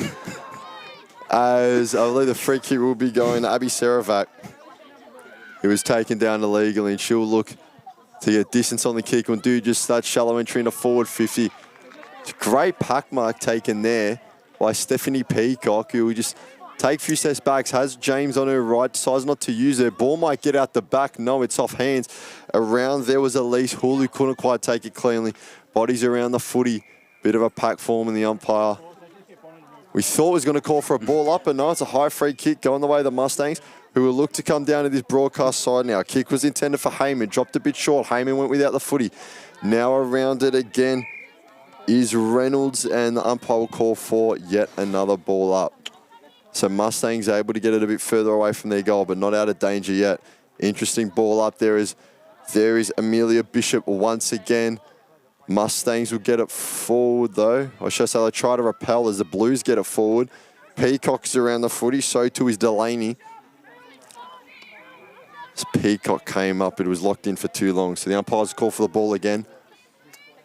Some 25 metres out from the Waverley Blues uprights as they'll look to get a shot on goal, just go up. Underneath it was Elise Hall, but couldn't quite take it cleanly. Was maybe worried about where her defender was. Missed opportunity there for Hall, who's already got one for today. Got a score update from Tormore Reserve. Baronia 42 to Whitehall 6 at half time. Righto, so Baronia starting them really to pull away in that fixture. They have had a lot of change, it must be said, Baronia. They look, based on that first half, they look pretty good. They have, and will hopefully settle some nerves there at Baronia. Hopefully they can keep pushing on with that game and see what they can mount for this 2025 season charge. So we'll have another ball up, 25 out. It's off hands around the footy again was Claudia while she's getting up and down. Mooroolbark Heights Reserve here as it's out the far side. There's Morley. He's going to throw it on the right boot. The snap had plenty of distance on it, but will miss altogether. And we'll have the Mustangs to bring it back in. So still no change on the scoreboard yet as we're over halfway through this third quarter, which is a bit different to our second quarter, which is full of scores. And a very, very entertaining watch as this game has been. It was Delaney brought down in the tackle. So a lot of stoppages so far, Josh. It has been. It's still been a very entertaining contest. This Deakin Uni match of the round, the first of the season 2025. Waverley Blues 4-2-26 to Mooroolbark 2-5-17. 11 minutes gone. Third quarter, I should say. If you're just tuning in for the first time this morning, of course, there will be more action a bit later on. The Eastland match of the round, just down the road at Montrose Recreation Reserve between the D's and Park Orchards. There's meanwhile out here at the ranch, Heights Reserve. It's inside 50 for the Waverley Blues. Mooroolbark will do their best to repel. Heyman as an outlet option, couldn't reach her. Instead, it's the Blues. Peacock out the back. There's a throw free kick being paid to the Mustangs.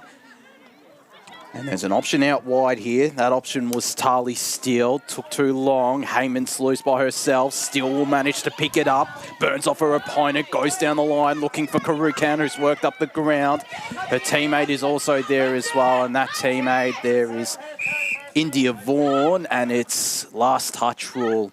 Might have been able to hear last touch, but unfortunately the Mustangs weren't able to touch it. And it's a Blues free kick. It's a touched ball here off this kick in. Mooroolbark should have the numbers. Dovala gets it to Alice Reynolds. Got plenty of space, but chasing her down really, really well is Abby Cheravac. Boundary.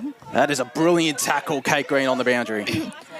They're pretty much even across the board with tackles, clearances, inside 50s. This is a great game. This is a really entertaining contest as it's on centre wing broadcast side. Emma Beard just trying to bustle her way through. Goes down the line. Cheravac couldn't take the mark. Karukan will lock it up. Umpire circling. It spills out now. There over there is Sarah Haberfield, but Waverley Blues, they managed to garnish a handball away. It's Bonnie Smith-Anderson who's worked her way up the ground, got options back, one of those being Emma Beer. High up and under ball, it might favour Karoo Khan. No, it doesn't. Cherovac, the bounce didn't favour her. Tasha Mackey's out the back, did really well to push out her opponent. Keeps tapping it in front of herself. Tries to burn off her opponent, couldn't. Gets it in the direction of Danielle Karoo Khan, who's locked up there by Cherovac. Plenty of pressure, plenty of tackles being applied, and we're going to have a ball up. 13.5 minutes gone, third quarter, still no change to the scoreboard. Directly in front of the Mustangs goal as Haberfield of the Sarah variety goes up against Emily Harvey. It's an open forward 50 for the Mustangs as Mackie runs onto it. Had a couple of good possessions the last couple of minutes. Looks in the direction there of Steele, who was taken high. She has shown she's got a decent boot on her. It's Harley Steele, but it'll be interesting to see if she has the leg. It is a fair distance. Brilliant game so far, though, from her, hasn't it been, Josh? Yeah, it absolutely has been shown why she's on the Eastern Rangers list. And again, another contender for the best on ground. Pretty much every player for both sides could be a contender for the best on ground. A steal from directly in front. Will be kicking from around 40 metres out. Slow, deliberate approach. It looks good off the boot. In fact, it's drifting left. Misses everything out of bounds on the full. And it'll be a Waverley Blues through kick through their superstar defender, Emma White. So a few missed targets here, maybe just a few plays shaken off the cobwebs in round one. But the Blues will look to bring it out. They'll look far side just on the scoreboard. And, gee, it was off the hands of Dovelar, but couldn't quite take it cleanly enough to get the mark. And the umpires will call for the ball again. Half-time out at Moreton Park. Blackburn 9-7-61, lead Berwick 2-1-13. Good start there for the Burners. Very good start there from Blackburn. Moreton Park, obviously a terrific location. I believe we'll be there for, is it Anzac Day weekend? Good Friday we'll be out there. Good Friday, that's the one. Blackburn and Bourne always like going out to Moreton Park with the red jackets always up and about out there. Their opponents that day, Bourne, they actually lead 23-11 against Knox. That might be a half-time score. It's a third quarter, or just the start of the third quarter, in fact. So a good start to life with a women's side for the Tigers, Chris. That's exactly right. So a few teams out to fast starts in this season, and the Mustangs looking to add to their own as McMaster's kick just goes up in the air, and just quite didn't get the right bounce. Circling was India Vaughan. We have a score. We do have a score. After 15 minutes and 40 seconds on the board, we have an alteration to the scoreboard. Mooroolbark with a minor. It reads 2-6-18 to Waverley Blues 4-2-26. 8-point deficit as it stands, as the kick is going to reach the edge of the 50. Great mark taken there. I believe it was Amelia Bishop, as the Blues will now look forward. Just take territory in the middle and sitting under the ball with the Mustangs. Emma Beer should be moved back, and you can see why now with a big boot, and Mackie's under the ball. Let it bounce. Didn't quite bounce her way. Bursting through the pack now with the shot on goal. Out the back, Karugan. She can waltz on in and kick the goal. Brilliant work there from the Mustangs, turning defense into offense in the space of 2 or 3 kicks. And Karugan was rewarded with her work, just knew where to be. And that's her 100th goal in her senior career. That is her 100th goal, second for today. And that brings up number 100, a terrific achievement for Danielle Karoo Khan, pardon me. And what a time to get it, as Mooroolbark cut the deficit down to 2 points. Scoreboard reads Mooroolbark 3-6-24, Waverley Blues 4-2-26. Good couple of minutes for Mooroolbark after Waverley Blues. For, I will say, the middle third of that quarter had pretty much most of the territory. Kate Green down on the boundary. Fourth quarter is going to be a cracker. Oh, it's going to be an absolutely grandstand finish. Stay tuned and keep tuning into this game. It's set to be an epic game out here. It already is in the Division 2 Deakin Uni women's match of the round, as the tap down won by the Mustangs and the clearance as well. It goes back into the middle though. Waverley Blues should have the numbers. Jacqueline Gunn chucks it on the boot. Emma Beer will read it best. Again, been a brick wall in defence. She just knows where to be, doesn't she, Josh? She absolutely does. Has gotten some leg speed and a decent boot on her. Finds her teammate there in Chloe Gage. Goes inside forward 50. Does McMaster. Looking for Smith Anderson. Couldn't take the mark. Will Emma White run onto it? No, she doesn't. Smith-Anderson nearly picked it up cleanly. It's McMaster again. Will go on the right. The smother from the Waverley Blues, and the Blues should have the numbers on the ground, although they keep fumbling it in defence. Umpire circling and will call for this ball. 18 minutes gone, third quarter, 2 points the deficit. Can Mooroolbark capitalise on the momentum they've gained and kick a goal here? Heading into three-quarter time, McMaster nearly read the tap. Instead, it's the Waverley Blues clearing, and Amelia Bishop couldn't take the mark. Again, Emma Beer out the back, evaded her opponent, got Alice Reynolds out wide. Will look to set it up, got an option short. That was a really good kick to Chloe Gange.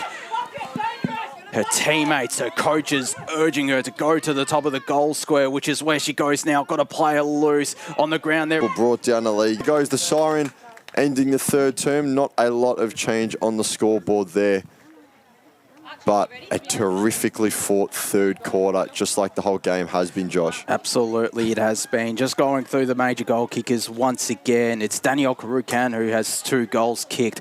The other goal going to Emma Beer, who's been stellar in defence and in attack. For the Waverley Blues, no change to their goal kickers. Stephanie Peacock, Lucy Milkaratis, Elise Hall, Madeline Flood as well. We're set for a grandstand finish. An epic finish out here at Mooroolbark Heights Reserve. It's a 1-point lead to the Waverley Blues. 4-2-26, plays 3-7-25 Mooroolbark. When we come back, we'll have both coaches and bring you the fourth quarter of action out here in the Deakin Uni match of the round, the Mustangs against the Blues.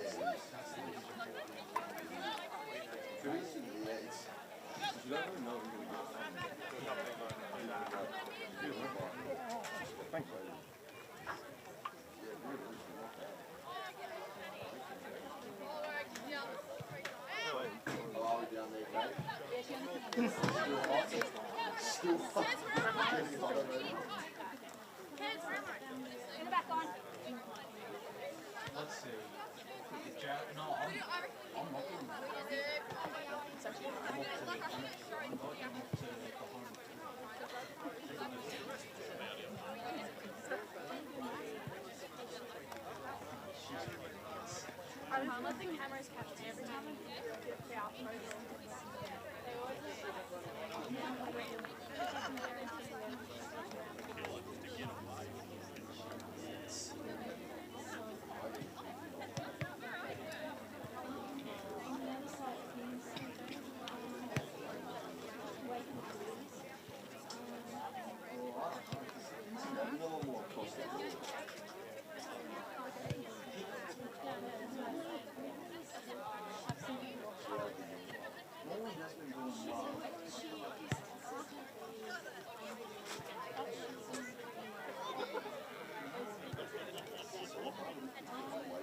Probably just come back at the end.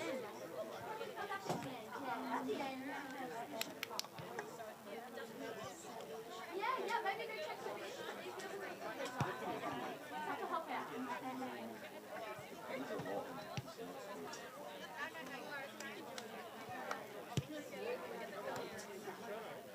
Yeah, you probably just, leave all of those. Yeah, that's it. Just take that one.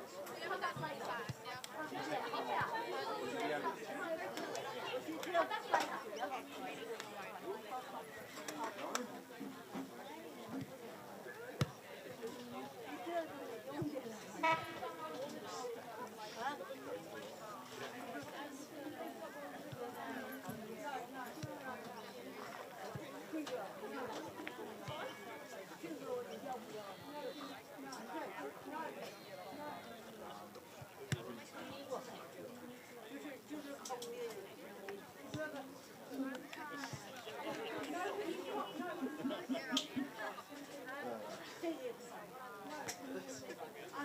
Welcome back to the Deakin Uni match of the round, live from Mooroolbark Heights Reserve. It's a 1-point ball game in the favour of the Waverley Blues. 4-2-26 to Mooroolbark, 3-7-25 as we head into this final quarter. Josh Wood here, alongside Chris Curtis and Kate Green on the boundary, who will cross to shortly, who will have both of the coaches. I do see one person down on the boundary just circling around the Waverley Blues huddle. It's the catfish, a.k.a. Davis Harrigan. Always got some great photos. There's Davis. quickly around the ground. South Croydon at halftime lead Vermont 29-9 in that contest. As mentioned before, Boronia lead 42-6, and no update from the Basin and Park Orchards in Division 1. East Ringwood have gotten out to a decent advantage against Surrey Park, 4-3-27 to Surrey Park, 1-6-12.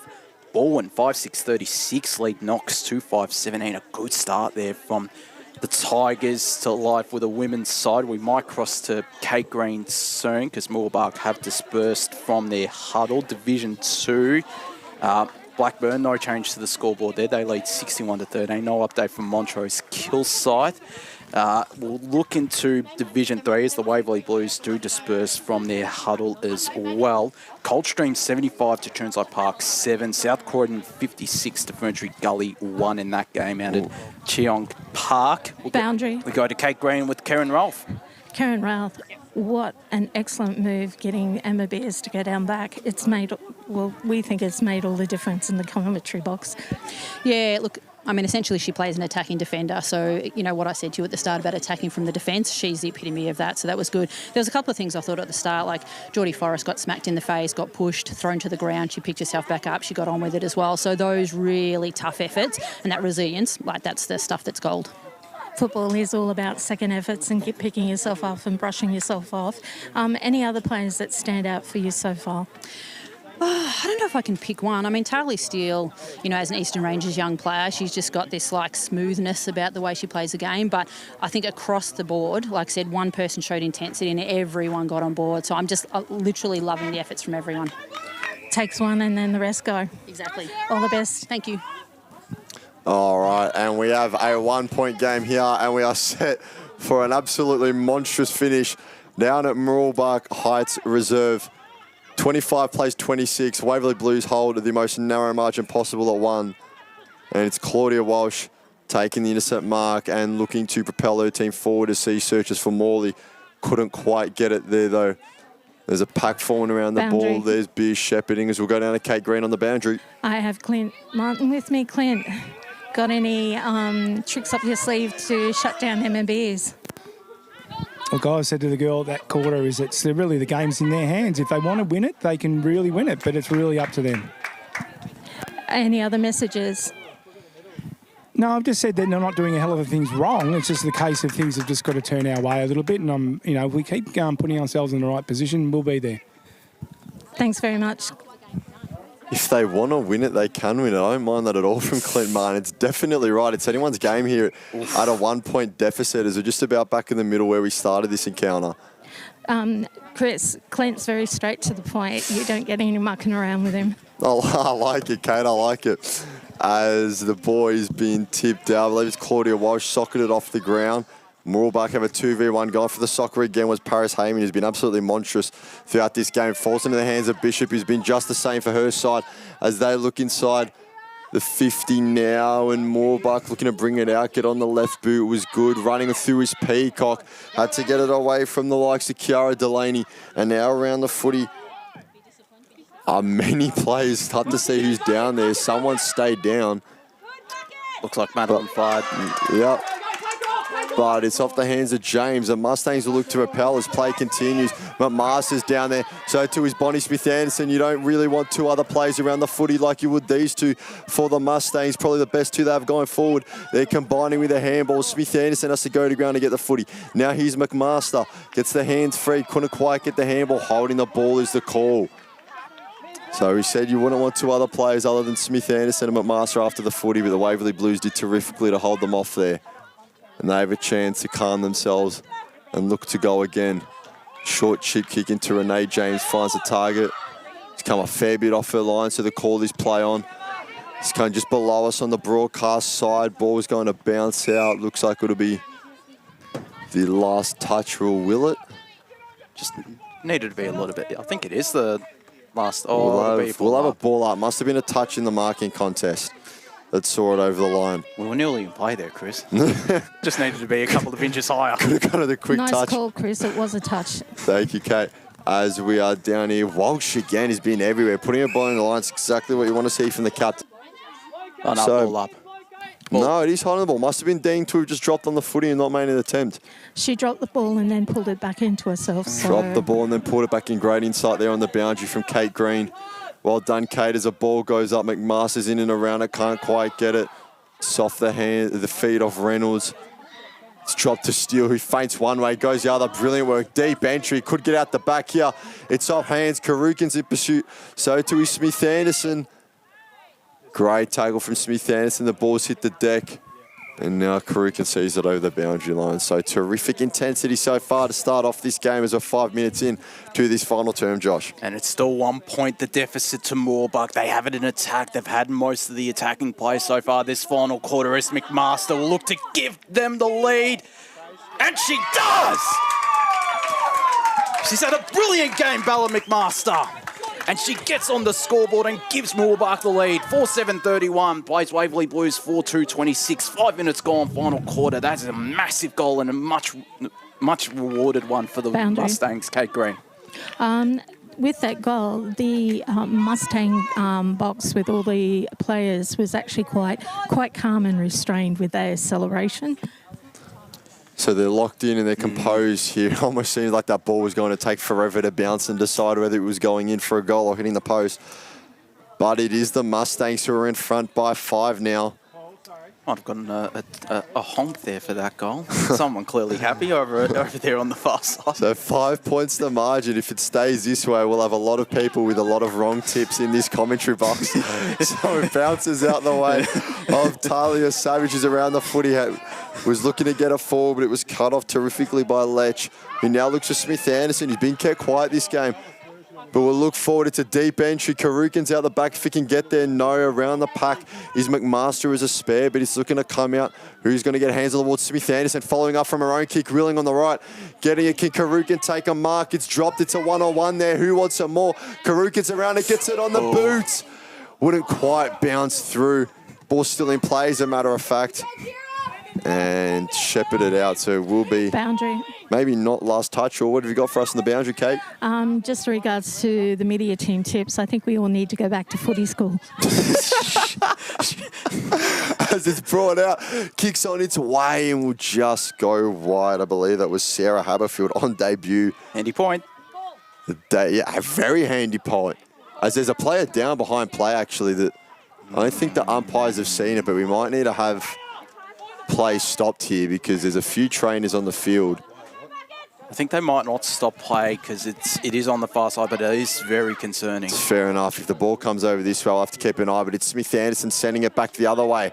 Out the back was Karukin. Can't quite take the mark. He's around it again, Danielle Karukin, and it's going to go out of play, so we can't quite see who's down there. But not a ton of movement. Have you got something for us, Kate? Yeah, it's Alice Reynolds down. It's Alice Reynolds down. So she's been very, very good on the wing from Mooroolbark so far. She has been. Concerning signs, though, is there's not a lot of movement. We didn't see what caused the injury, but we're hoping she's okay. As Waverley Blues will now look to bring it out. Peacock's come up the field on the wing. Kick won't get the whole way to her. It's over the back. Around it was Walsh. Couldn't quite get there. Now off hands again. Bit of 1-2 action. Getting 2 hands to the footy was Savage, but it was well pressured by the Mustangs, and Forrest sends it forward. Pack forming, it's dropped. Looking to punch it out with the Blues. A call below us is they don't want it. Do they want it? Show us what you got, Waverley, as it's coming out through Harshaw. It'll go straight back in from Mooroolbark. The absolutely amazing forward half pressure as Karukin's around the footy. She'll look to snap it on the left. Couldn't quite get it on target. And it will bounce through from behind, which is again a handy behind. Kay, what have you got for us? Reynolds has been carried off, so I'll update you later on in the game. Yeah, she's been carried off, so she looks in pain too. She does look in pain. We don't know quite what happened to be exact. It is great to see her give it a peace sign. Bit of a laugh with an exchange with the interchange, so she's in good spirits at least, but we hope for her sake and for her team's sake she's okay. But the show must go on nevertheless. And someone making sure that show goes on for the Waverley Blues is Amelia Bishop, who's been terrific. It's now a 2-kick game as the Mooroolbarks opened up a 7-point lead. As Bishop will look to go down the boundary line. It was off the hands of number 20 and Eliza King. She'll lock it in. So Mooroolbark just dominating the territory in this 4th quarter so far, Josh. Absolutely. As we get a ball up right in front of us, can the Waverley Blues muster a response? Smith Anderson, the tap down. Pressure applied there by Ruby Haberfield. Natalie Demicoli. And we'll have a ball up. They're well set up behind the ball, Mooroolbark, with a couple of loose players, so Waverley Blues will be wary as they get this ball clear. Jacqueline Gunn garnished a handball there to Demicoli. It was cut off, though, the Demicoli handball. Bouncing around this footy. And it's at the left half forward flank for Mooroolbark. They lead 4-9-33 to the Waverley Blues, 4-2-26. Just nearly 10 minutes gone in this final quarter on the scoreboard. As it's locked up, umpire waiting for it. Clean possession from Demicoli, couldn't. Good tackle there by Haberfield. Don't have too much time to waste, do the Waverley Blues. There's obviously still 10 minutes left, but Mooroolbark have had all the territory, although Cherovac is going to try to change that. Emma Beer coming from the side. The Waverley Blues play did well to affect the contest. Courageous, though, was king. Locks it in, and umpire will call for it right in front of us, right in front of the Mooroolbark interchange bench. And we'll have a ball up.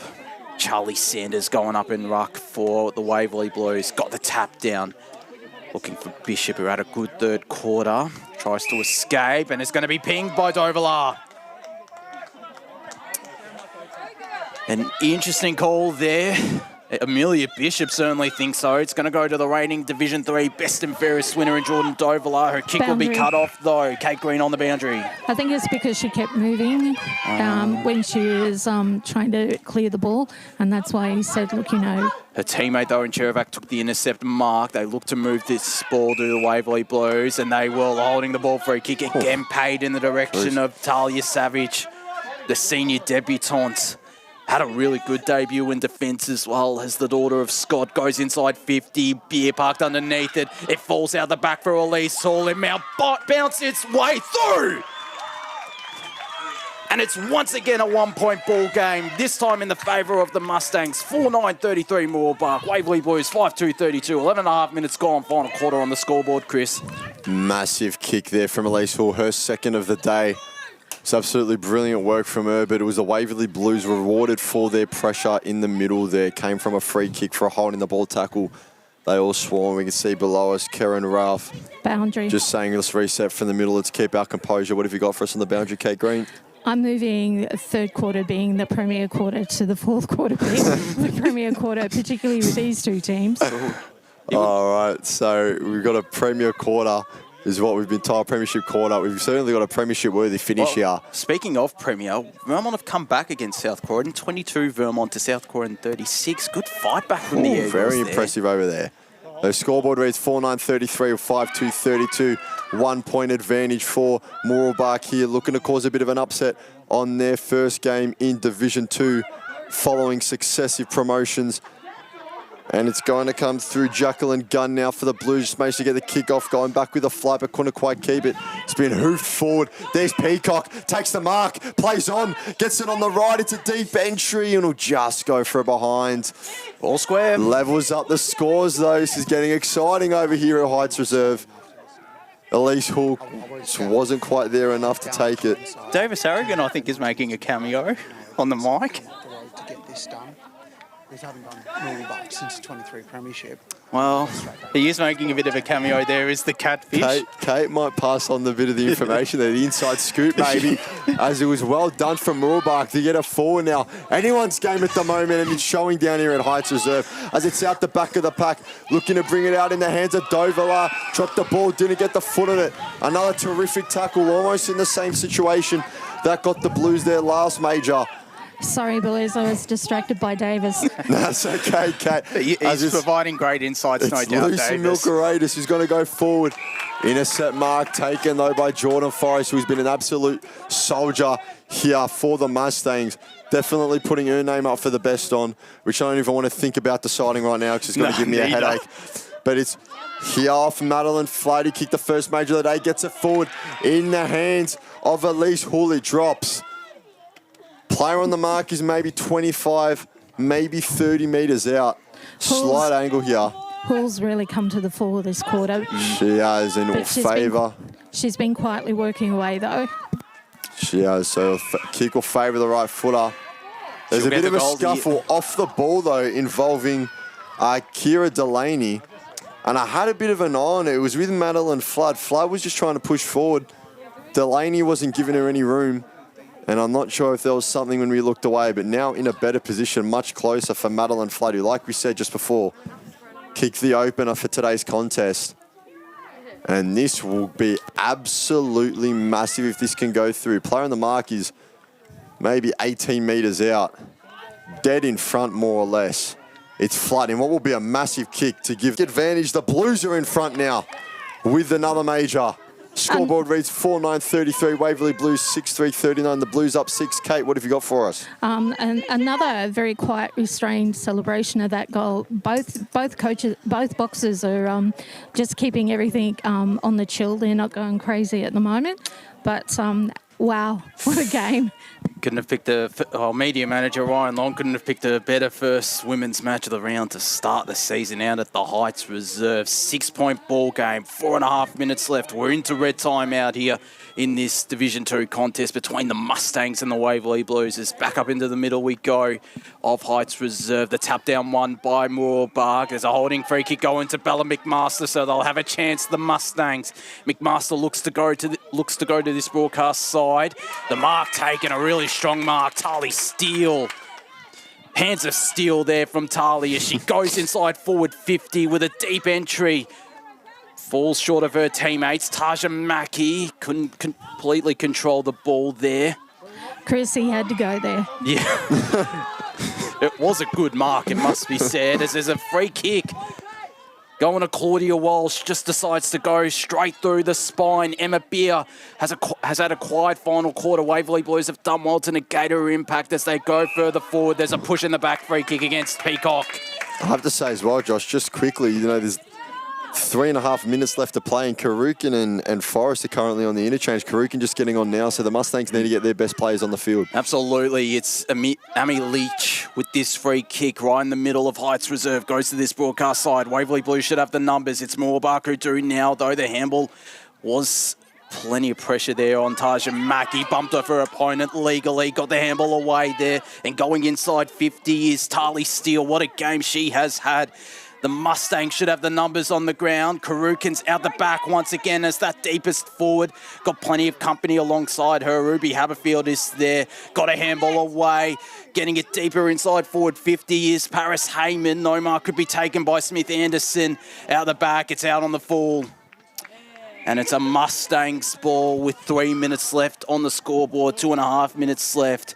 And Karukin will take this free kick. Boundary side to Kate Green. Like I said, Morley's always there mopping up and getting in the action. As Karukin sets it up, looking for Smith Anderson, the meat and the sandwich. The kick off the ground! It just dropped forward, Josh. Tali Steele ties it up again. 4-9-33 Mooroolbark. Waverley Blues 6-3-39. We've got 2.25 minutes left in this contest, Chris. Have a day out. Hello. Gee, the ball just went off. A terrifically centered ball from Karukin there. And it was like just through all the pack, you could just see a couple green and gold jerseys in the goal square. And like Josh called, I believe it was Tali Steele who on debut has just socketed off the ground and level it up. The scoreboard reads 18-15 and ticking. We have 105 seconds left here at Heights Reserve. Scoreboard reads 5-9-39, plays 6-3-39. Extra time? We're almost jumping in the commentary box here. Chris, you're still calm. You can do math. My God. It's a free kick to Waverley Blues. It's a free kick. No, ball wasn't even thrown up. Harvey's going to have it. Just look for distance with a kick. Beers under it. Got a hand on it. It was off the hands of Peacock. Mark has been paid. No one has in his play on. Out the back was Morley. Looking to get a shot on target. Anything will do. It's 3v2 there. Bouncing out the back. It might sit. Not quite. And it hasn't gone over the line. So this is a behind. It is a behind. That's massive. Any score was massive. 60 seconds on the clock now. Tackle took them over the line. So it is the Blues by a point as Delaney brings it out. They've got to go the length of the field in nothing but a minute. Taken by Heyman. Animated bench below us here from Mooroolbark saying go forward. They need to throw hell to leather here as it's on the far side wing, bouncing off hands, and they can go forward now. There's a free kick. Whistle's been blown. It's a free kick. 35 seconds left, downfield, Chris. Karuga to a 1v1. Smith Anderson's under it. Who wants it more? Smith Anderson's there. Boot to ball. Oh, it's a behind. They thought it was a goal below us. It's a level game. God, time stood still as Bonnie Smith Anderson got her foot to that. There's 15 10 left. seconds left, guys. 10 seconds Waverley left. Blues need to lock this in because This they're is not gonna getting be a the length draw, of the Chris. pitch now. This is going to be a Could draw, we have a Chris. draw to open it up? Mark's taken by Steele. They look inside. What's the call been? It's 25, I think. 25 metres, player on the mark, didn't stand. We have a grand set finish, Josh. Oh my days, and it is Tarly Steele. On debut. And now it's on the Eastern Rangers list on debut. She's already kicked a goal. The infringing play was Amelia Bishop. This game deserves a winner. If she kicks it behind here, Tarly Steele, best on ground, I 25 reckon. out. Anything will do on a slight angle. The kick's on its way. It'll... Oh, it didn't make the distance. Oh. And that's all she wrote. That is all she wrote here at Mooroolbark Heights Reserve. Mooroolbark 5-10-40. What? With a draw. Waverley Blues 6-4-40. We're not topping this game for the rest of the year. We're not topping this We may at as all. well pack it up and come back in 2026 because that is about as brilliant of an my advertisement God. for Eastern Football Netball League footy as you can get. Kate, how was it down there? That was grand final. Just think about it. That's a good... Mooroolbark, grand finalists. Waverley, unfortunately, didn't go home with the cake on the day, but oh my God, That's what a a good level. contest. Who do we give best on ground? I think we got to give it to. I think we got to give it to Steele. I need a Nurofen. We got to give it to Tarly Steele, best on ground. What do you think, Kate? Oh, I was leaning Bishop. No. Well, it's a draw, so anything goes, isn't it? And we thought with Tarly Steele, the kick, it looked good off the boot. It was certainly had the height. But it just we were dropped also short. going beer there for a while, so where do we go? Oh, I think we got to go with Tarly Steele. I'd back that. It would have been... Get Karen's thoughts. We're in a bit of a thing here. We don't know whether to give it to Beer, Bishop or Tarly Steele, the best on ground. We need your vote.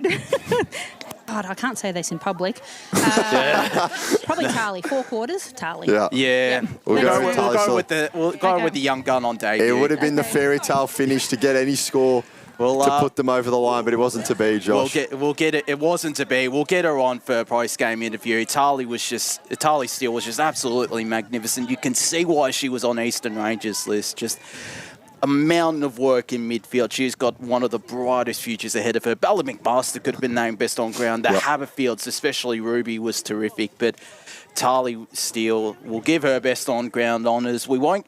Bishop was probably Waverley Blues best on ground, but they had a wide spread of contributors. I thought Mooroolbark. Well, the link up she did, she killed that. But yeah, definitely proud of all of them. It was such a good game. And Tarly, if you could talk us through, I'm sure a lot of people either here or listening wouldn't have had a kick after the siren to swing a game. It wasn't to be today, unfortunately, but talk us through, what was that moment like? Oh, definitely so stressful. Felt like it was like the grand final.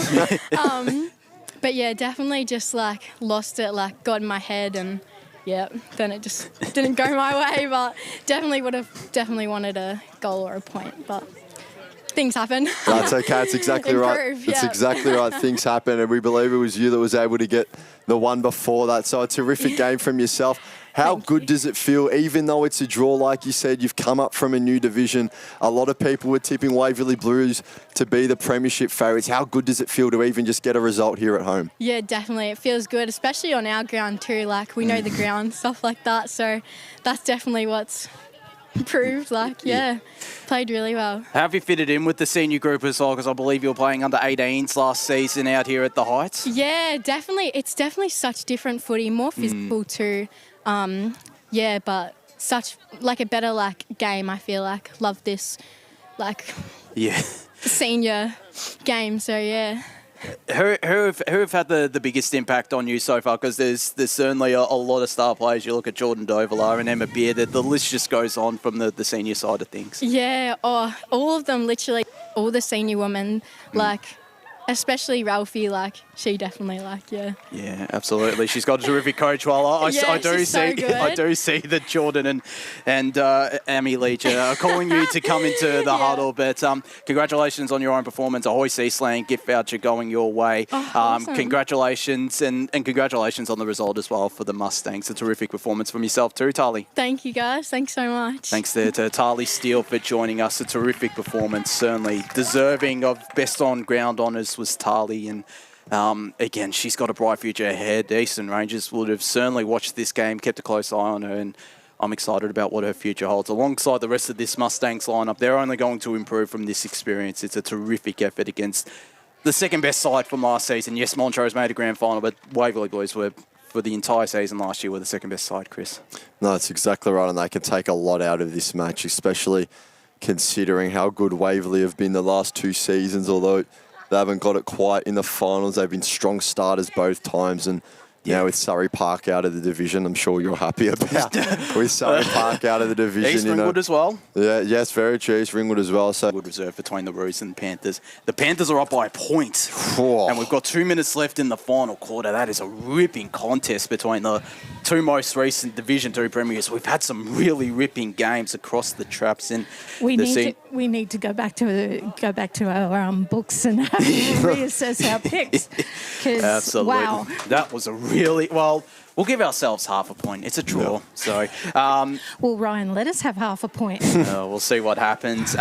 Vermont South Croydon, big win or a draw, I should say, for the Waverley Blues and Mooroolbark and each of the rounds. But that does us out here at Mooroolbark Heights Reserve. It's all finishes all square. Mooroolbark 5-10-40 to the Waverley Blues 6-4-40. oh my God, I thought it was there, man. We're not topping that. I thought it was there. I thought you cleared it. I thought she did too. Damn. But you had Molly in the middle of that pack, and she's the one that whacked it to the